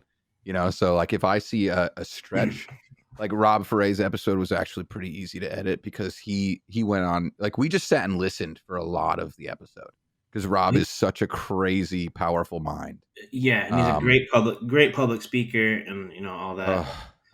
Yeah, and he just sucks you in. But there were literally like 10-minute stretches where it was just him talking, and you just see me and Shorty just like for the first 10 minutes, 15 minutes, he's roasting me. He's just he roasted the fuck out of you. It was so funny. It's like all the Republicans down there in South Carolina. He's just he's fucking Trump fans and shit, driving your big trucks. Yeah, just loving your religion and politics. Logan, what's so Kalamazoo? Which is in Michigan. I just wanted you to know, just in case you weren't aware. In case you didn't know. Home of Logan. It's home of Bell's Brewery, the original home of Gibson guitars. So Gibson guitars were originally made in Kalamazoo. Bell's. So if you ever had Oberon or Two Hearted, that's made right here in Kalamazoo. Very familiar. We do not currently have any nightclubs. None. 0. Lost them all during the pandemic. We have a couple college bars that have DJs, but no, like, I'd say post-college graduate spots that you can go to. Right. I mean, I can still get into the college bars because actually most of my guys DJ those spots, so I can get into the kitchen and stuff. But like if you try to go through the front door, you have to have a college ID, and yeah. So there's literally you can't get in. Like if you don't have a college ID, then they won't let you in. It's only till like 21, or 22, or however old you are. Well, you have to be a college student. Yeah, you have to have a valid college ID. So if I'm 30, I can't get in. Okay. No, I mean, if you're a college student, you can. Like, Can you imagine getting a fake ID to say you're a college kid just so you can go hang out at a college? I mean, you can be a 37-year-old college student. You just have to have a valid college ID. So I mean, I don't want to hang out with let me tell you college this though. kids. So the reason for that is we have a couple pretty rough neighborhoods just north and then just east of our college campus that there's some rougher individuals that try to come to the college bars, and the bouncers have to, if there'd be shootings and all sorts of crazy stuff if they let them in, basically. Yeah. Okay. So, Okay. What college is this that you're speaking about? Western Michigan University. Kalamazoo Community. Yeah. No, Yeah. Western Michigan University, the Broncos. Yeah, Western Broncos. So I graduated from there in 2016. So I was a non-traditional college student. I went back to school at 24 and graduated at 29. So Nice, dude. So It's wait, weird did being you? in school in like deep into your 20s, right? Because I went part-time college just to help me out with everything, with learning, with paying, with yada yada. And I stayed until I was still in college. God, I think I was 23 at the time when I graduated, maybe 22. But it's weird, man. It's like you're literally like you don't realize the separation between like a 22-year-old and a 21-year-old until you're like trying to learn history together for some reason. Well, and what was weird for me going back to college at it later years, I don't feel like I look 35, and I definitely did not look 26 or 24 or whatever. I looked and I acted the part. So, because I was still DJing at the bars. So I was DJing at the bars that these kids were going and hanging out at. So, I kind of, Oh, dude, you were like the celebrity, bro. Yeah, you were probably like worshipped. Yeah. I fit right in. No, they're like, and then they're like, oh, he's 26. He's old. Don't hang out with him. Dude, oh my God. Imagine thinking a 26-year-old is old. That's something you then can when I get only say in your 30s.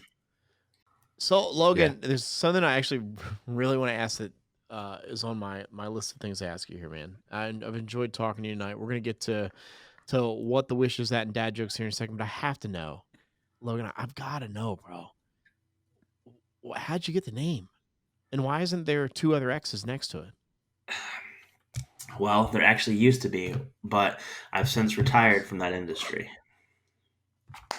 So my days as a strip club DJ are over. I thought you were going to just say that you were a stripper. Like, No.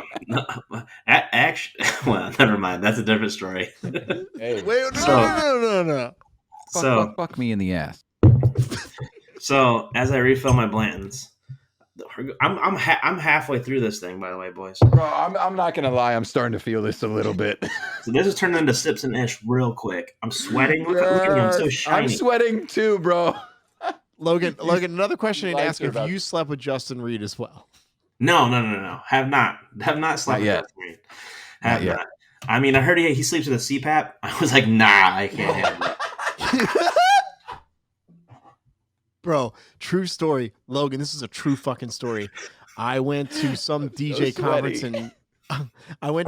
conference in Greenville, Tennessee, and what the fuck is that show called? Arms DJ, whatever. I don't even think it exists anymore. And Justin was like, "Do you want to go? You can ride with me." I was like, "Yeah, cool, no problem." He's like, "You can just bunk with me. I got two beds." I was like, "Cool, awesome." Logan, this fucking guy, and I would tell it to his face. Like I didn't sleep 3 days. I Did he have a literally did CPAP not. machine, I or was he almost a snorer? not at the This- time. He had This just sounds his regular nose. pre-CPAP. Yeah. Yeah, I did not know he had a CPAP machine, by the way, and I've known him for 20 fucking years. And Logan, you better bet your ass I'm about to call him when I leave the office and be like, "Yo, so like, Maybe he needs do you one. Maybe he plug needs in the CPAP? Is it battery powered?" Yeah. Well, so a funny story. So I had my bachelor party because I'm a DJ. I'm not getting married till November, but I had my bachelor party back in March. Whenever South by Southwest was, we went down for that. Went to my first bastard barbecue. If you've never been to one, holy fuck, that was amazing. I met Jazzy Jeff at the Collective, but he was there. Chris Villa was there. Scratch Oh my Bastard. God. I'm missing a bunch of a bunch of names because I'm kind of buzzed. But If you take 2 more shots, you'll remember them. I would.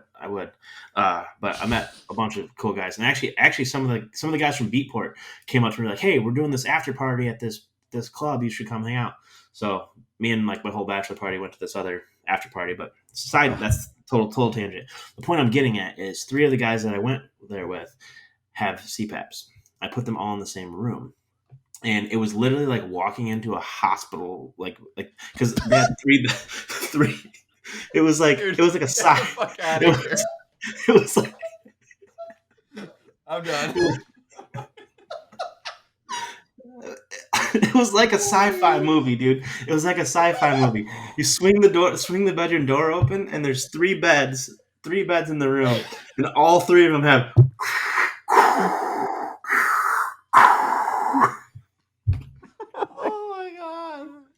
Oh, it was great. This guy is in the 4th bed. Like, yeah. Bro, the So hospital. that's a bachelor party in your mid-30s. Dude, I gotta fucking stop waiting. I mean, so I'm 31, and our plan right now is basically we don't even know what year we're getting married yet. You know, we've got a lot of stuff that we want to check off the list before we start doing that shit. But oh my God, does that make me want to do my bachelor party next weekend? Because I'm so scared that like people are gonna like forget their pills or forget their fucking wheelchair charger, like, and they're not gonna be able to get around. Like, Bro, here's the thing. So I'm a single male here, Logan, and I still have to find a woman and also engage her, and then like by the time that happens, like I'll be like 47 or something. So fuck me in the ass. Yeah. Oh my God. So how did you get your name? I was just gonna say, Logan, that was the original question. How did you get your fucking name? 23 minutes and 17 seconds later. Literally. Listen, you brought up the hospital beds, bro. Dude, you cracked the best joke of the fucking fucking All right, LoStax. All right. So my original DJ name. So how I got started DJing was a friend of mine wanted to get into DJing. I'll make this quick. A friend of mine wanted to get into DJing. I was always the kid that like burnt CDs. Like I literally got kicked out of high school for 3 days suspension for selling burnt CDs. Oh, so hell yeah. That happened. That's an origin story. It was like the third warning. I was downloading music, burning CDs, and selling them to kids out of my locker. Principal caught on, told me to stop doing it. I didn't listen.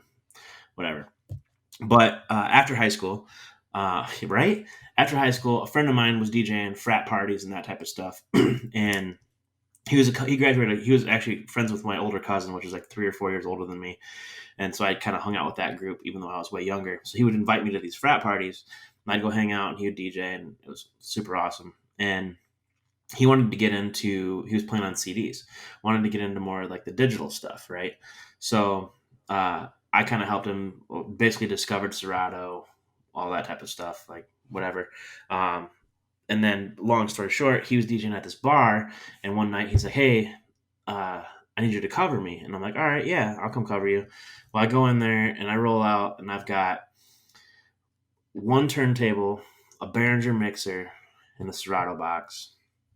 And I had a Toshiba computer, and the charger stopped working that day. So I had to try to play off my old computer, which was like literally. Do you guys remember that Dell laptop that came out that had the face plates that you could exchange on them? It had 1 gig of RAM. It literally had 1 gig of RAM. Oh my God. I remember that. It had 1 gig of RAM. And I tried to DJ off that, and it was so slow. Like it was lagging. It wasn't working. I'd go to instant double, and it would just basically freeze. And then the song would skip. And basically, like I lost my buddy's DJ gig for him because of me. And yeah, it was bad. But after that, obviously got better. I got a new computer, whatever, all that stuff. Got a new charger for my Toshiba. I started DJing. I ended up working my way back into this bar, and it was the same bar that I played at that first night. I worked my way back into it after I got better, and my DJ name was DJ LS, which was obviously the most generic name ever because it's my initials. But back then, everyone had that, DJ, AM. I had buddies DJ A, but whatever. Everybody's using their initials, and these girls would always come up. They're like, "Hey, what's your DJ name? Like, what's LS stand for?" Like, they didn't know that it was my initials, and my buddies would always be like, "It stands for LoStax because he's broke." And the whole reason was because I would always I'd get on the mic and be like, "Hey, come bring your DJ a shot, bring your DJ a drink." Like, I just say that type of stuff so people buy me drinks. Basically, I didn't want to pay for drinks, Yeah. And because I got a $25. Back then I think I made like $150 a night, and I had like a $25 drink tab, which was like 2 Red Bull vodkas. So I would like try to save my tab, so I try to get people to buy me drinks. But yeah, so the DJ name LoStax is because I was broke. Because you're broke. And it stuck, and like I couldn't get past it. Like, nobody would know. Like, everyone's just like, "Oh, it's low." So people start calling me LoStax, and I'm like, "God, this is miserable." And I just embraced it and got a little creative with it, and just dropped the W and then the CK and added an X, and now it's LoStax. So you seem a little hesitant about the name, though. Like, if you embrace it, or are you kind of like, I'd change it if I could? No, I completely. As at this point, I could totally change it. I mean, I could change it to DJ Logan Smith or DJ Logan, or whatever, if I wanted to. Be right. DJ Nick Spinelli. That's so original, like, right? But well, but true story, by the way. I thought Nick Spinelli's last name was made up. I really did, because it's Spin Nelly, and I was like, this just has to be like fucking made up, right? And then, of course, he breaks his fucking leg in Colorado and posts the X-ray, and it literally says Nicholas Spinelli. And I was like, okay, I'm a fucking idiot. It's real. Oh, you didn't know? Oh, wow, that's crazy. I had no clue. Yeah, I always thought it was fake. I met him at a different time. A lot of people ask me where that comes from, and that's literally what it stems from. Is just the fact that I didn't have any money. I was a broke college kid DJing for $150 a night. Bro, that's so awesome. So that's such a great story to have, though. No, I love it now. I mean, most people call me Lo. My name's Logan, so a lot of my friends are like, "What up, Lo?" Or they'll be like, "What up, Stax?" Like Nick's, or Nate Nelson, for example. He's like, "What up, Stax?" Like, he just. It's such a Nate. I could hear him saying that. Yeah, that's it. Right now. Yeah, it's Nate Nelson. That's who's DJing my wedding, by the way. Oh, bet. Nice, really, man. Flying Nate up. Yeah, that's what. To Kalamazoo. Yeah, flying Nate to Kalamazoo. Yeah, that's dope, man. That's fucking dope. He's gonna do I'm super excited. So my fiance's last name's Nelson too, so it's kind of funny. But yeah, bro, the first collective I drunkenly stuck her on the phone with him, and they had like a 15-minute conversation. So about having the last name Nelson. Yeah, basically, yeah. That's fucking great. I don't know if you listen to the show at all, or if you've listened to the Nate Nelson episode. He clearly does. Oh yeah. If you ever see him again, just make sure.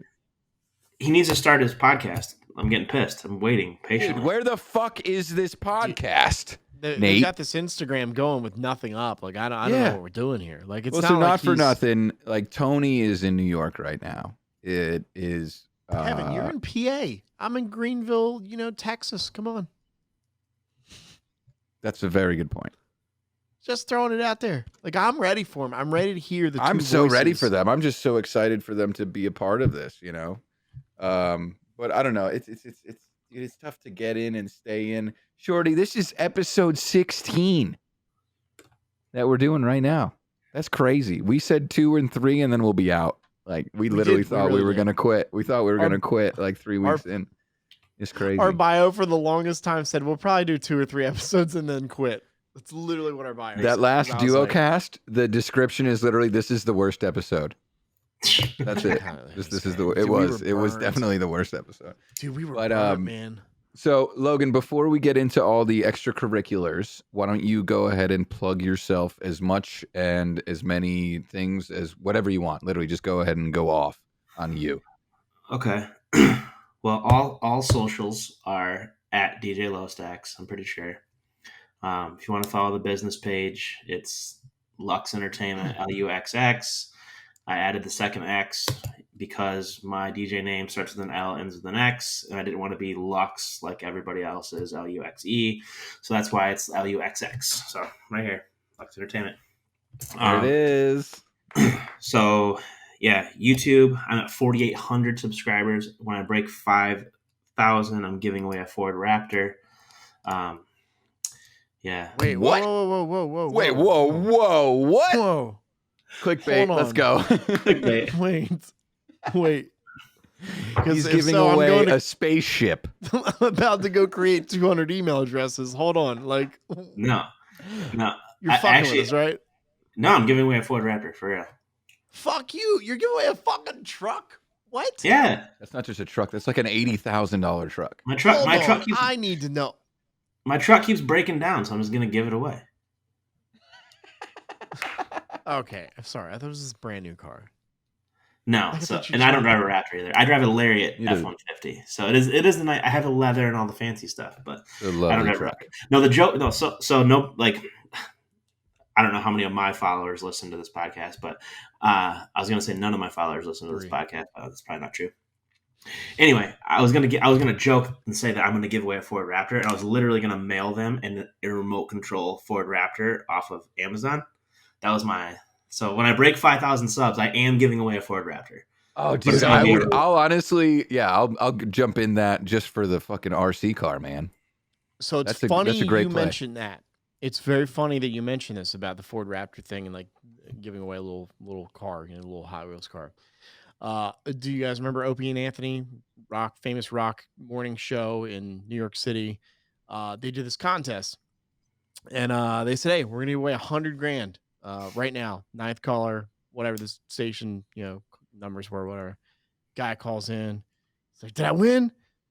Opie goes, "Man, you are the motherfucking winner. You won $100,000." And this guy loses it, man. He's crying. He's like, "Bro, it's gonna help my family. My fucking kids are gonna be like fucking just living." They're like, "Yeah, man, $100,000. That's gonna change your life, bro. It's gonna change your life." He's like, "Dude, I'm gonna pay off my house and buy a car and blah blah." And Anthony goes, "Wait, what? Buy a car and pay? What are you talking about?" And the caller goes, "Well, $100,000. You said I'm going to win $100,000." And Opie goes, "Yeah, we're giving you $100,000, like the candy bar, $100,000."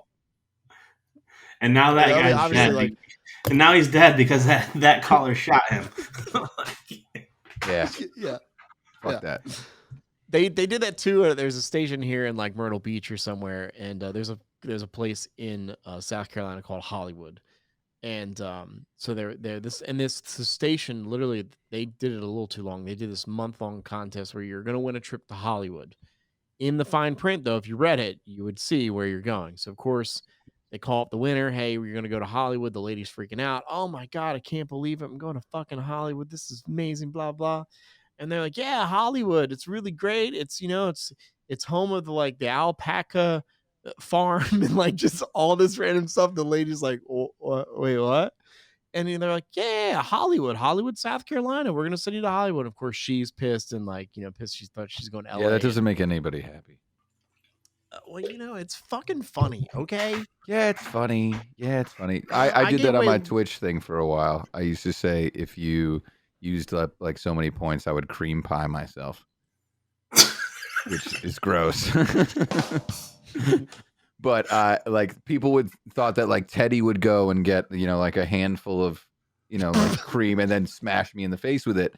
But instead, I would just eat like a little cream pie, like one of those little cookies, with just cream in between. And I would just eat it in front of the camera. Wow, It became a kind of a fun. I spend way too much time on Pornhub. I'm on Pornhub right now. You guys got a little bit boring, so I started just watching porn. All right. So what the wish is that? That's what we're doing. That's what we're going to do. Are we sure we're doing that? Because I don't know where we are right now in the show. I have no idea where we are in the show, but I know where I am, and I'm probably blowing like a 0.05. Not going to lie. What's the legal limit in PA? 0.08. I'm not driving anywhere. I haven't driven anywhere. Wow, Actually, you quickly recited that. Yeah, well, I can tell you right now that if you can, I have several friends that are police officers, and you got a breathalyzer. I don't know how accurate those little keychain ones are, but I will tell you that my police officer friends say that if you can feel the effects of alcohol, you are over the legal limit, sir. Yeah, I feel the effects. Let's find out. Because I I'm just guessing had a 0.08. like you're I'm gonna guess supposed to wait 0.08 20 rather than seconds, that. but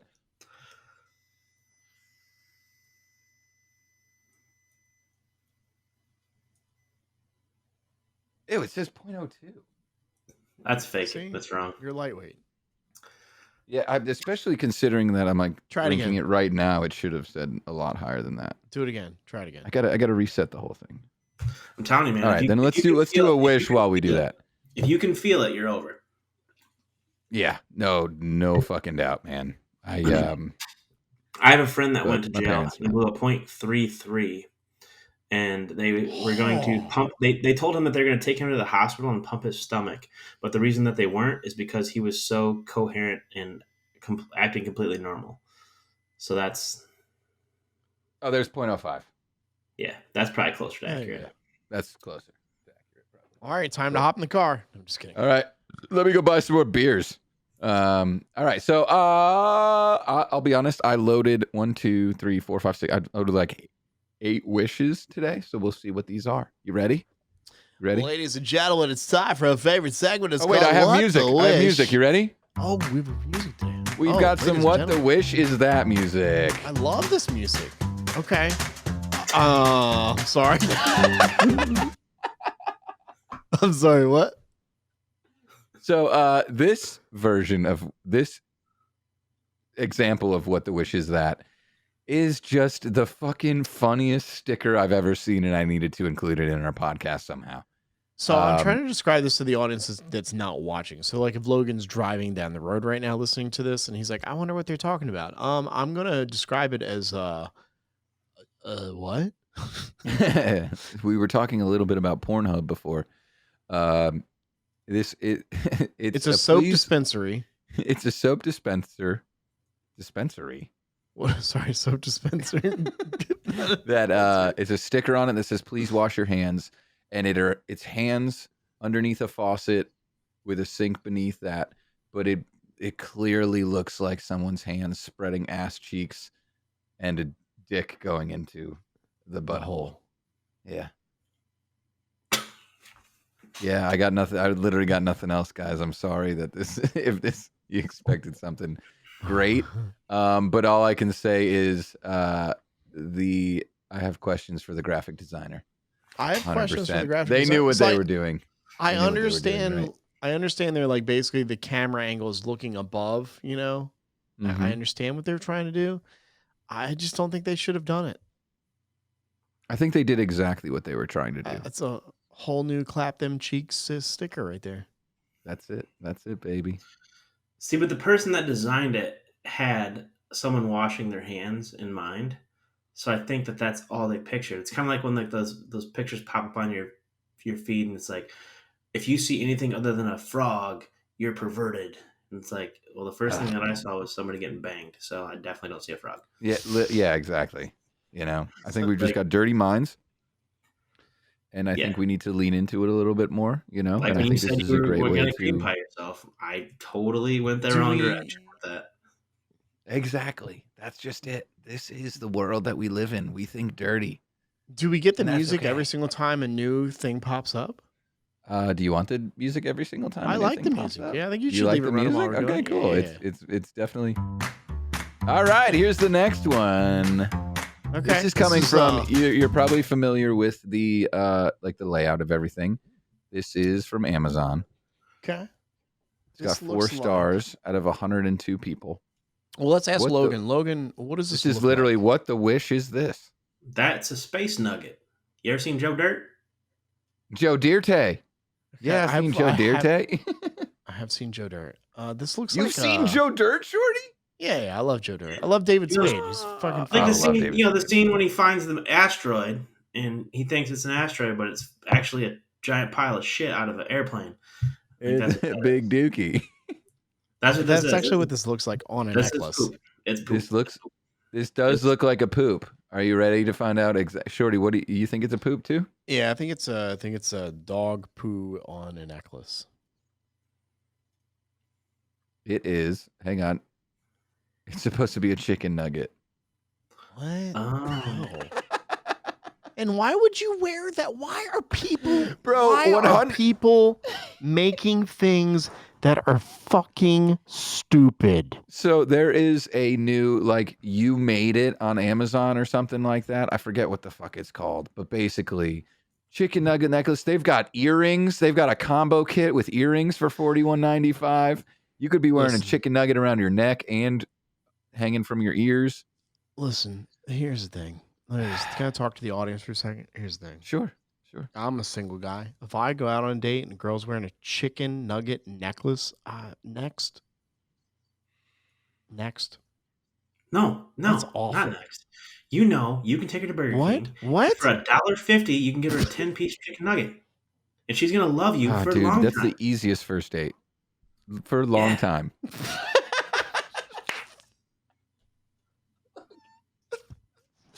Crushing this. Dude, I actually agree with Logan on this one. I'm telling you, that's if you're in college and you see a girl with that necklace, you should be like, we're gonna be bang buddies for fucking 6 months. Dude, Logan should do a shot every time we do a new wish. Every time a new photo pops up, he has to do a shot. Logan, what do you do in your spare time, bro? Besides drink incredible bourbon. So, to be honest with you, I don't really have any spare time. I work a full-time job still. So I work I sell food to restaurants is my day job. So I'm constantly pulled away doing that. Then I run I guess you can call it six figure a year, fucking, 200 a year grossing DJ company. I run a YouTube channel. I manage my own social media. I cook my fiance dinner every night. I do all the laundry. I got a full plate. You get her chicken nuggets, do, bro. She loves McDonald's 20-piece. She will love me long time. Getting a couple cream pies. So wait, you've got this 6-figure job. Do you not just you just don't want to quit the full-time job, or you don't want to? You like it, or like, is there a part of you that's there needs to be an exit strategy? We should all know this, but weddings are really expensive, and I'm getting married this year, so I can't quit my job. Yeah, God bless you guys. That's the just knowing that Spinelli's wedding is, 8 months away. Like, just in order to go to his wedding, I'm saving, and then I'm like, I need to do my own wedding. Yeah, he's in Cabo, so yeah. No. Jokes aside, though, in my free time, I do like to build things. A lot of my previous jobs were like construction type stuff. So I like my house, I renovated the whole thing. Like, basically, holy shit. Tore everything in 6 weeks. Actually, I closed on the house in January, moved in March. And in 6 weeks, I tore out all the flooring, put in vinyl, new carpet, tile, painted, redid the whole kitchen, new appliances, all that. Dude, I wish I had the knowledge to do that kind of stuff, because I don't. There's no way. My grandfather was a carpenter. My father was a mechanic, and I literally, if something breaks anywhere in either the office or the house, I'm like, dude, just somebody go fix that. I don't know what to do. And then if my car breaks, bro, just here's Toyota of Greenville. Just take care of it. I think, and I have a lot of friends, I don't take this as a jab, because it's not, but I have a lot of friends that are the same way. And I think it was really just because I grew up in a household where my dad fixed everything. If something broke, he just fixed it. Like you're talking about your grandpa, like my grandpa, he restores a new classic car every winter. That's what he does. Every winter, restores a classic car. He'll sell one of the older ones. Next winter, restores a different one. He's got an 8-car garage full, and they're like double stacked in there. He's got everything from Camaros to 56 Bel Airs to Chevelles to just all sorts of. He's got a Cadillac coupe, like matte black, murdered out, cammed out. You start it up and it's like, it sounds crazy. But my dad's not necessarily a motorhead, but we work on our own vehicles. We've got a pole barn with a 2-post lift, so we work on our own cars, do our own brakes, do our own oil changes. I was raised to not pay anyone to do anything because you can do it yourself. But I've learned that time has a monetary value, and I've learned that the busier I am, the more money I make. But in order to make more money, I have to be busier, so I have to pay people to do things. So next month I'm having somebody put a paver patio in for me. I'm paying a guy to put the patio in. I could definitely do it myself, but I don't want to. I'm just going to pay him to do it. That's 2 weeks gone. I want to tell you how just lazy I am with cars. I was briefly dating this girl right during 2020, and she needed windshield wipers. Wipers were fucking terrible. And I said, I'll go get you wipers. Logan, I drove to Advanced Auto and I walked in. I go, hey, you guys throw wipers on cars? They were like, yeah, we'll do it. I literally was like, whatever it cost, however much extra it was for them to do it, and I literally just let them do it. And I was like, they did it. Probably would have took you 3 minutes. It would have taken you 3 minutes to look up the video, watch it, and then. Yeah. Or I just pay them an extra $5 and they do it. Yeah, but I changed my wipers in the rain on, was it Saturday? Right before I left for my wedding. So I was ready to leave and I was like, oh, it's raining. I need new wipers. I have them sitting right here. Ching, ching, ching, ching, ching. Bro, Shorty, you gotta. So back you need to to save space though to practice shit. Like you need to try. Back to my shit, truck breaking down. So now with my truck breaking down, now you can understand even more why I had the amount of anxiety that I had, because I typically know what's wrong, right? Like I would typically be like, oh, it's got to be this or it's got to be that. In this situation, I'm driving such a new vehicle. I don't even know how to work on the thing. I barely know how to open the hood. That's what they're trying to do. These newer vehicles are ridiculous. So when my truck all of a sudden won't start, like I'm really panicking because, I mean, even if it was my older truck, my 2007, I would have been like, oh, it's probably this or it's probably that. This truck, I'm like, service vehicle charge system. What the hell is that? I have no idea. Like it's an electric car and you need to try, like that's where my head instantly went, is they're trying to implement new technology sooner than they should, with like coding. So they don't want you working on it. They want to be able to, they're doing exactly what Apple has done with the laptops that we all fucking use right now. And they seal them up entirely so that we can't break into them and we can't, like install a new graphics card like I can do on my PC. And that's kind of why I love the both worlds, What the Wish is that? What the Wish is that? What the Wish is that? Music. We've got What the Wish number 3, Kevin. I'm curious. Logan, I know what thoughts on the Sir Pop? I think it's to practice your serve. So you wear that thing around you and you practice your volleyball serve. And then the ball comes back and it either hits you in the face or it hits you in the nuts. That's literally exactly the story that I wanted somebody to tell. And I'm so glad that I took this shot on you. Like that. So that is it's literally like volleyball, soccer, any ball sport, really. Okay. Hang on. Let me, that's the colors. Hang on. So you practice your serve, you practice your rugby, kick, and you practice your dodgeball skills. So that's for kind dodgeball, I can see that. I can see it for dodgeball being great. Yeah, this is a little more normal, I like but that. I literally looked at it and I didn't know what it was, and then I clicked on it, and this has quickly become what the Amazon is that. But all inspired by Wish. So I good on you, Logan. I tried to buy a sweater off Wish once. I bought a sweater off Wish once, and I bought a 2XL, and it was a negative 2XL. I pulled it out of the bag, and it was like a sweater for ants. Like it was my buddy that wears a medium. My buddy that wears a medium T-shirt couldn't fit in this 2XL sweater. It was that from China. So that happened to me the other day. I bought a hoodie. I bought a Justin Bieber hoodie, the Drew hoodie. And I I bought, my size, and I couldn't even get into it. Like I literally was like, this isn't a fucking extra large. Like, what is this? Like an extra large in like kids or something. I have You no guys need clue. little friends that you can sell them to afterwards. I'm just Speaking of gonna Bieber, I saw Bieber in concert a couple weeks ago. It was the Justice tour or whatever. That was pretty good. It's good. prior Yeah? to his Prior, cancellations. Face prior to melting. that, yeah, prior to that announcement, it was probably one of the last shows he did. Yeah. Actually, it was Grand Rapids, Michigan, and we were like, I don't know, we weren't floor seats. We were 7 rows up from the floor, like 2 rows over. I don't know, good like angle, like basically his I'm a his Bieber feet, fan. his feet and my feet were even. If let's put it that way. So Ooh, I like that. That's a good. I'm definitely a Bieber fan. I feel bad for what's going on right now with the disease he kind of came out with, or the condition that he came out with.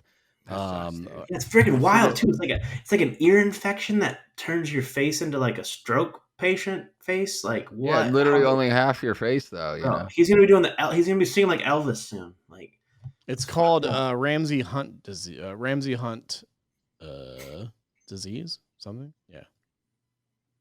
yeah, it's wild. You Wild know what? stuff. He's become such like a good kid or a good person. I over was everything actually that's happened. Not to get religious, like Rob Frey or anything, but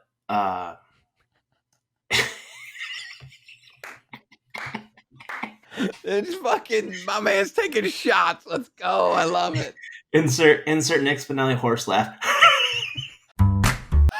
There you go. But anyway, not to get religious, but I was actually really surprised at Justin Bieber's concert and how much he brought up religion. So it makes me wonder if this is me deep thinking, is if he knew that he was having health issues prior, so he was getting more religious, like kind of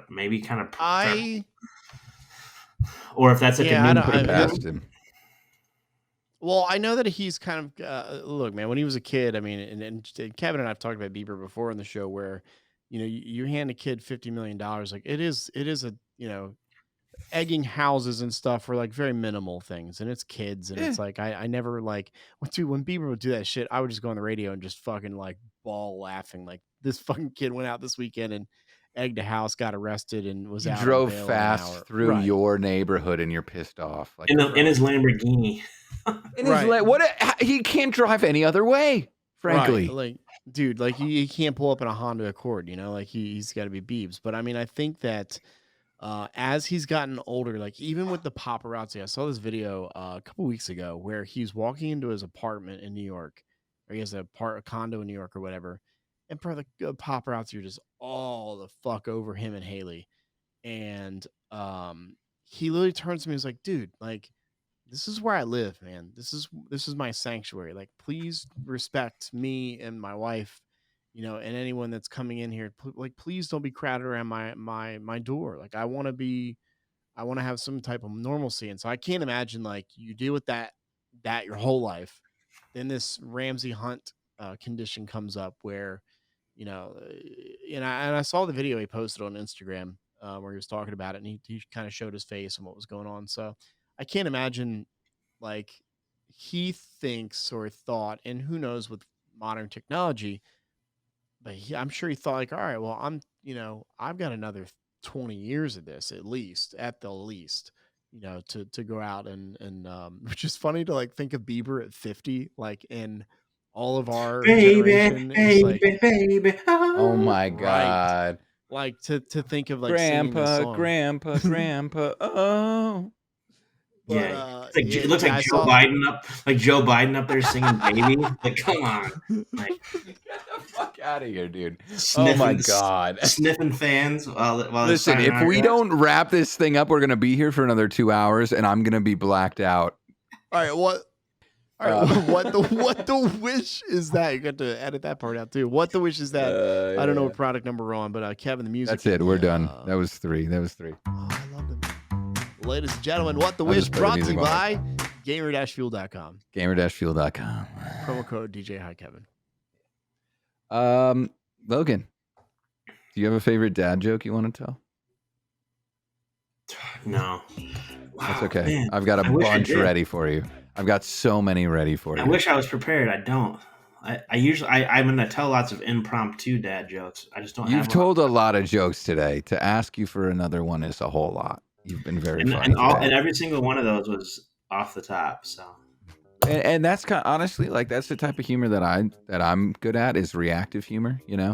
I always thought that if I was a stand-up comedian, but Shorty likes to sit down, I told the joke for you, then I would probably be like just only go off of like talking to the crowd. Like, I think I could kill it like that, and I think you would too. But What about me? just keep doing what you're doing, buddy. Keep doing what you're doing. So I was breastfed until about 10, which is a little weird, but that was only my morning. What about you guys? Wait, what? Wait, what? Start over? I was breastfed until about 10, but that was only my morning. What about you guys? So Logan, I don't know if you know, we rate the dad jokes here. Scale 1 to 10, 1 they suck, 10 the best. Your rating there, Mr. LoStax. all right, I'm gonna pull off Arlie. I'm gonna say on a scale of 0 to 9 months, I would have aborted you at 6 weeks.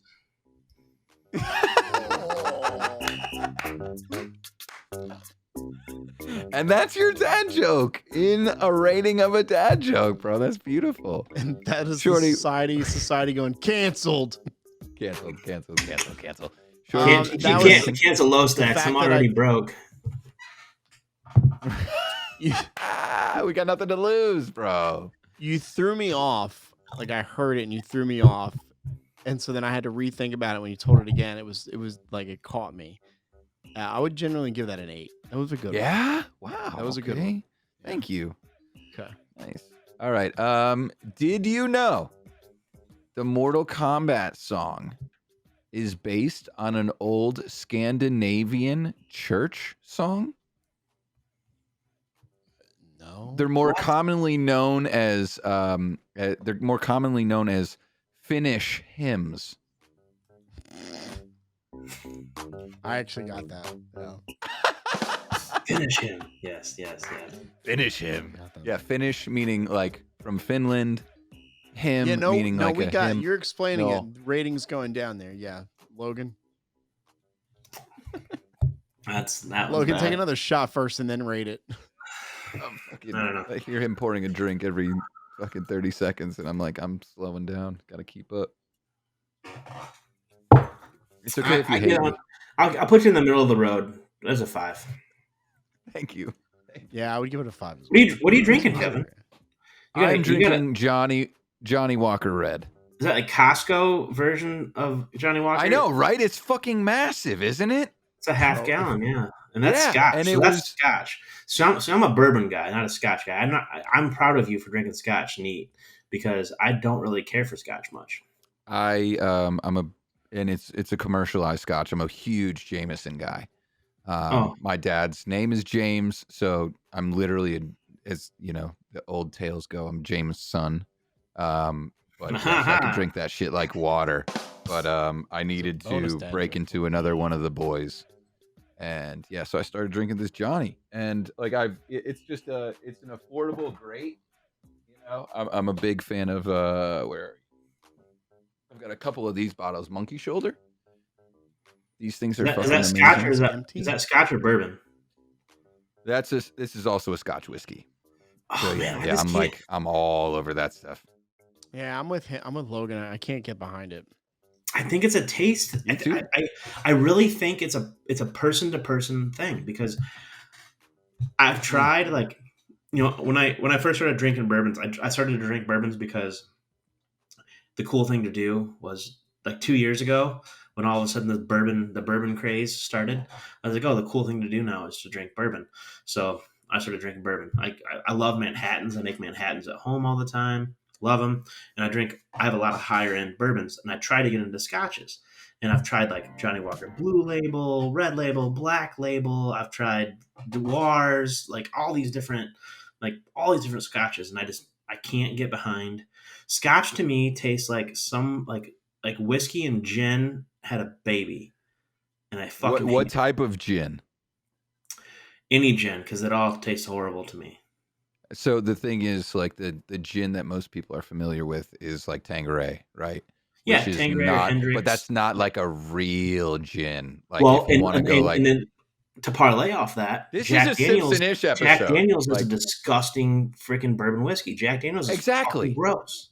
I hate Yeah. Jack Daniels. Hate Yes. it. So it's the commercialization of the stuff, which is why when I say that I'm a big Jameson fan, like I'm not saying I'm a huge Scotch fan. I'm saying I'm a big JMO fan, but I Well, also love other Jameson Scotch. is not Scotch. Jameson is Irish whiskey. Yeah. So it's different. So Jameson, I love JMO. So my favorite shot is a green tea shot, which is Jameson, peach schnapps, sour, and Sprite. Love it. I make them all the time. I used to be a bartender, so yeah. So that's where it falls in, man. And like everybody that so this is actually the point that I was trying to eventually get to with Shorty was that if you make something a part of your life, like I didn't understand finance or cars. I just didn't understand anything about that whole realm of the world.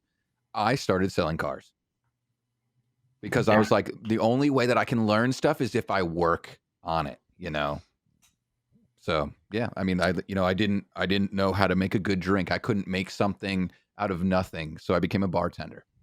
I wasn't good at talking to people, so I became a waiter. Like that's how I fix my problems is I make it work.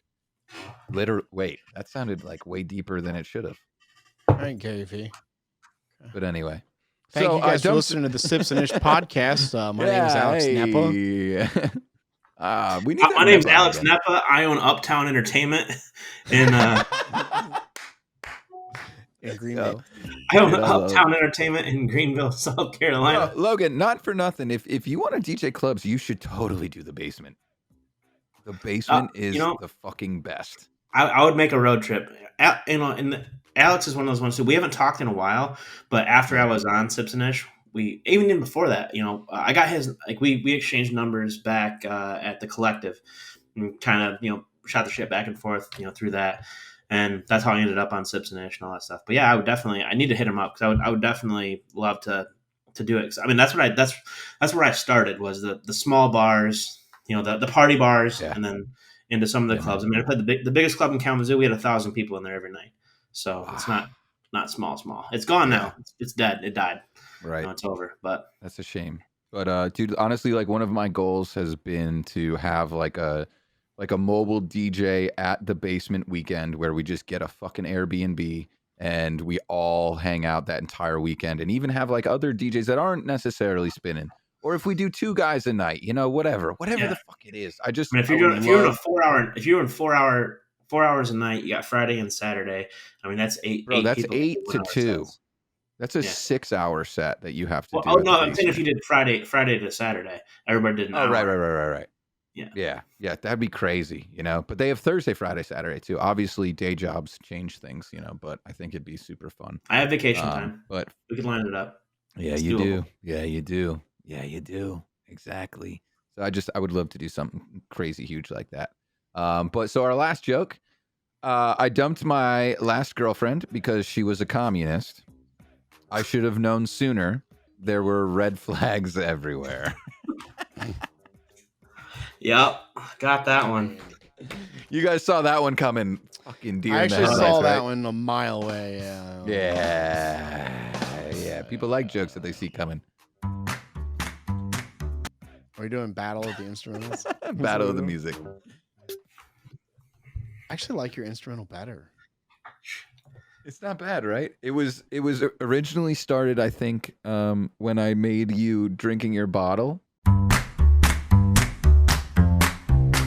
And I turned it into an eggplant. That's where I found the music because I just wanted music playing in the background. So that's what it's from, buddy. That's what it's from. So and I'm my gonna insert question, honest question. I've been sitting here for 2 hours and 5 minutes. You guys went on before me.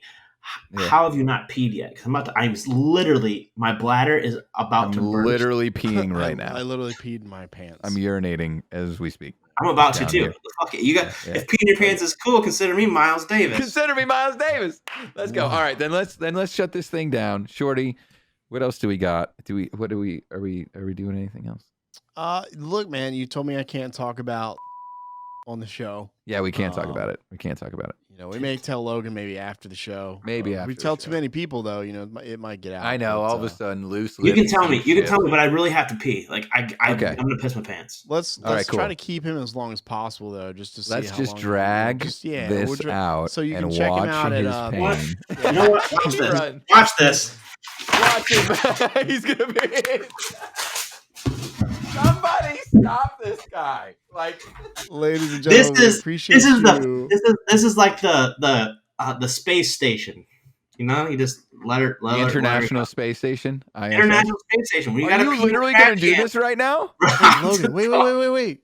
No, bro, you could just leave. Oh, I can't. No. Oh my God! He got it. Let's go, Logan. Not a chance. I would never leave. I'm never leaving the stage, bro. Never. Like I'm not fucking leaving.